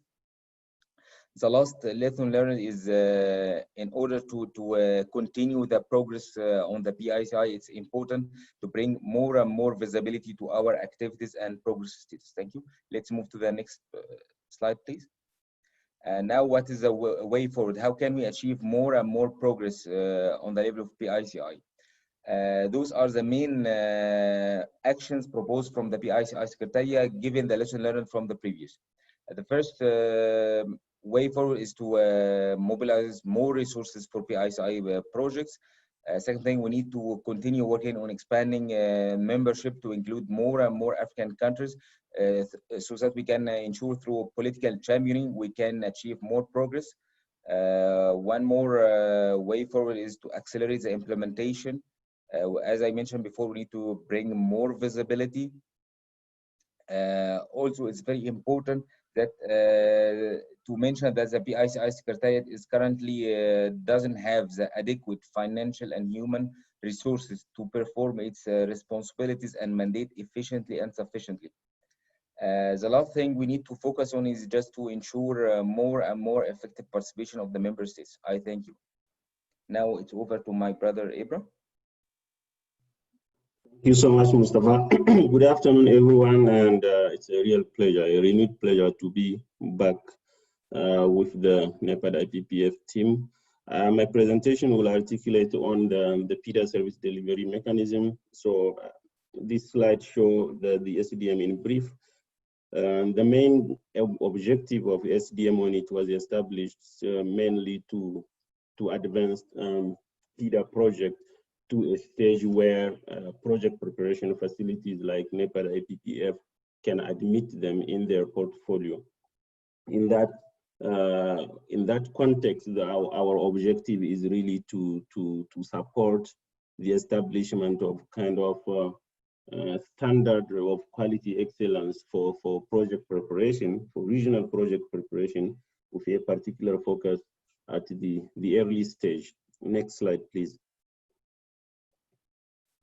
So the SDM operates through two main tools. One is our screening methodology, which is the PIDA quality label. It's at the same time it's a label of recognition and a project screening methodology. The core objective of the approach is to identify the weakness and the strength of project and to define the key action that can be undertaken to unlock the potential bottlenecks so that the project can move toward the properly speaking project preparation activities.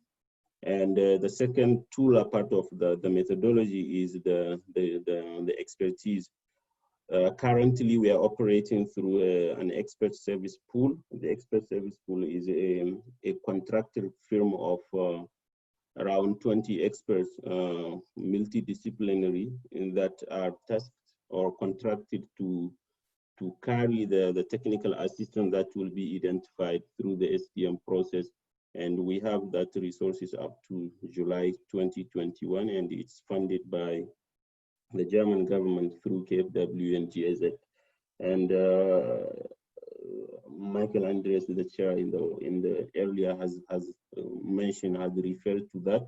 And indeed, the collaboration with NEPAD IPPF is being strengthened, and we are working closely. I should not even actually say collaboration, because at the end of the day, we are working on the same project and the same team. Next slide, please. So these are the key product that the SDM approach can deliver. One is for projects that are not yet at the pre-feasibility stage. We can produce a project concept memorandum, and the project concept memorandum articulates the need of the project and the key action that can be undertaken for project to move to feasibility stage.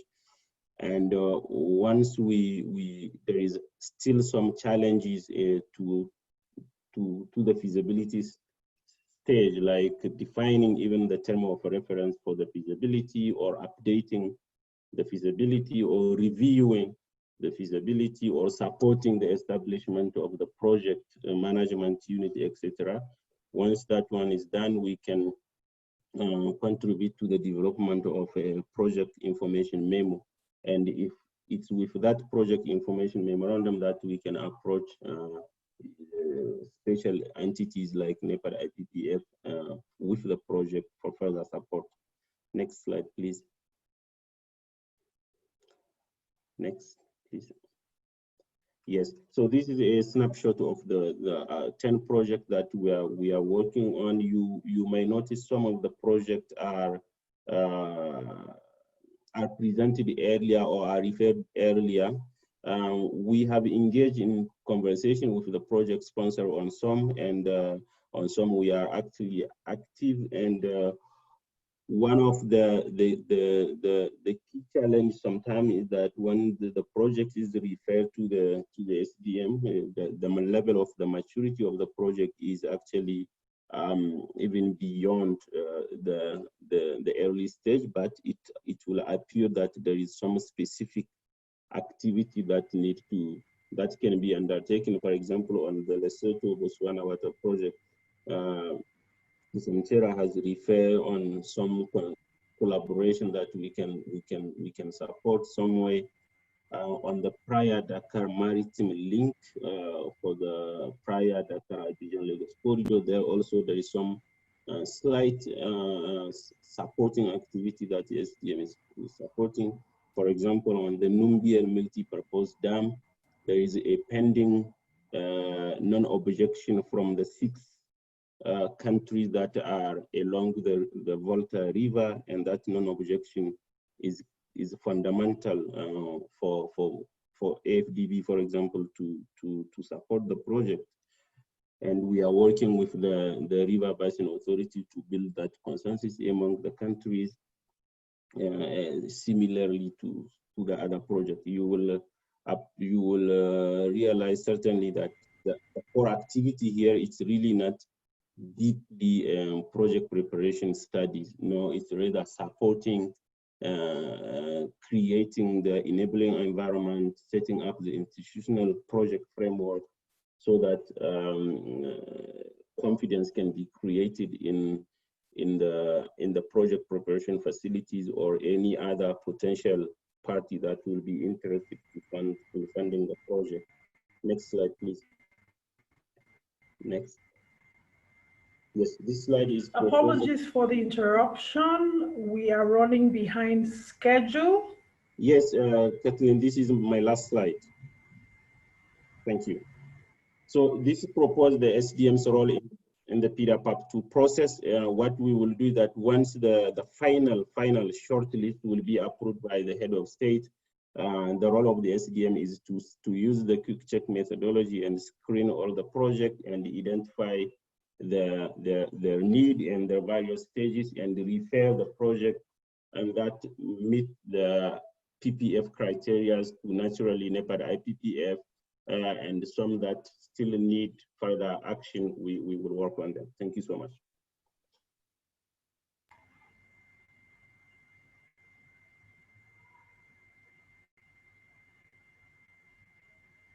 Okay, any question?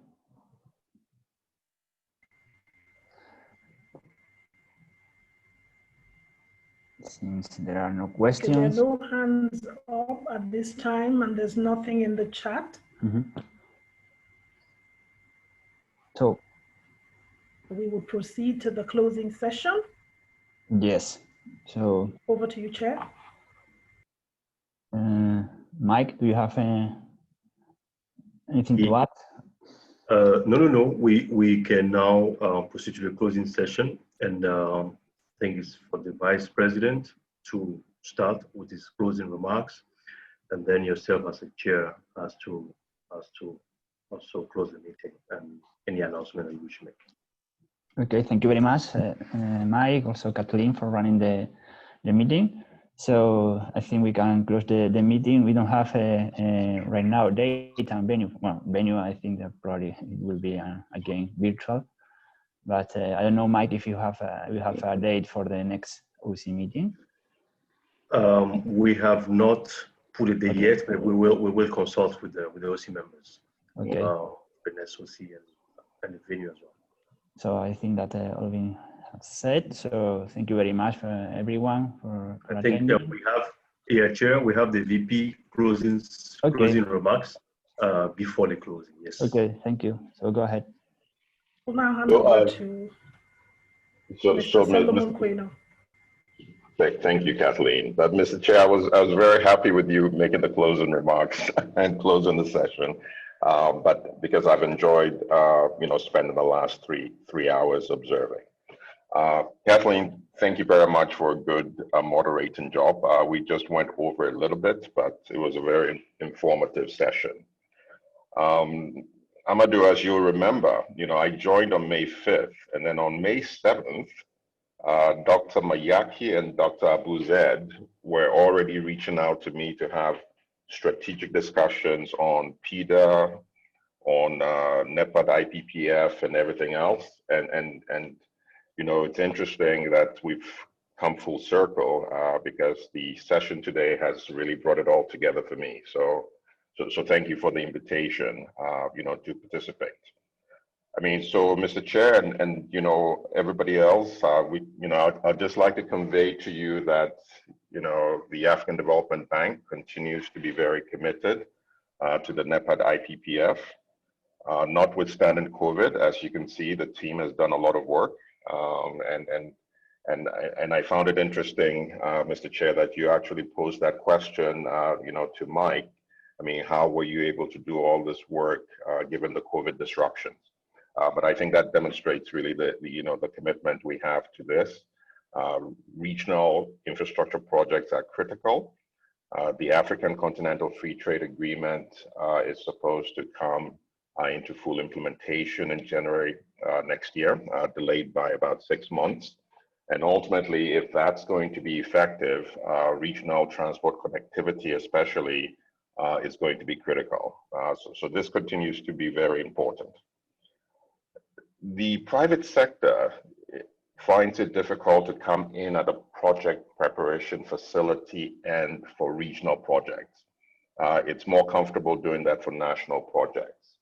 So the funding from development partners and donors will continue to be critical in this space. And right now, as we learned through the presentation, we only have about $15 million left that can be committed. You've already seen that the team is being creative. You volunteered to help in the development of the relationship with the Asian Investment Infrastructure Bank, AIIB. We are getting creative with partnerships to leverage, our limited capital. We're looking at innovations like the reimbursable grant, which is good, but we'll need time for those to be effective, because the reimbursable grants would only come upon financial close and only in projects where there's a private sector role at some point in time. So I don't want the team to be distracted. I want them to keep focused on the project. So I would be also helping on the fundraising side. But this is where, all development partners, on the call, also the RECs as well. We're going to have to be creative in fundraising and also through partnerships so that we can actually affect all the projects that we're discussing. And as Monica was making her presentation on the distributed energy solutions, I realized that, Amadou, the synergies goes beyond really just the infrastructure group. We should connect, Monica with the financial sector group. And Monica, we shouldn't only look at commercial banks, we should also look at microfinance banks as well.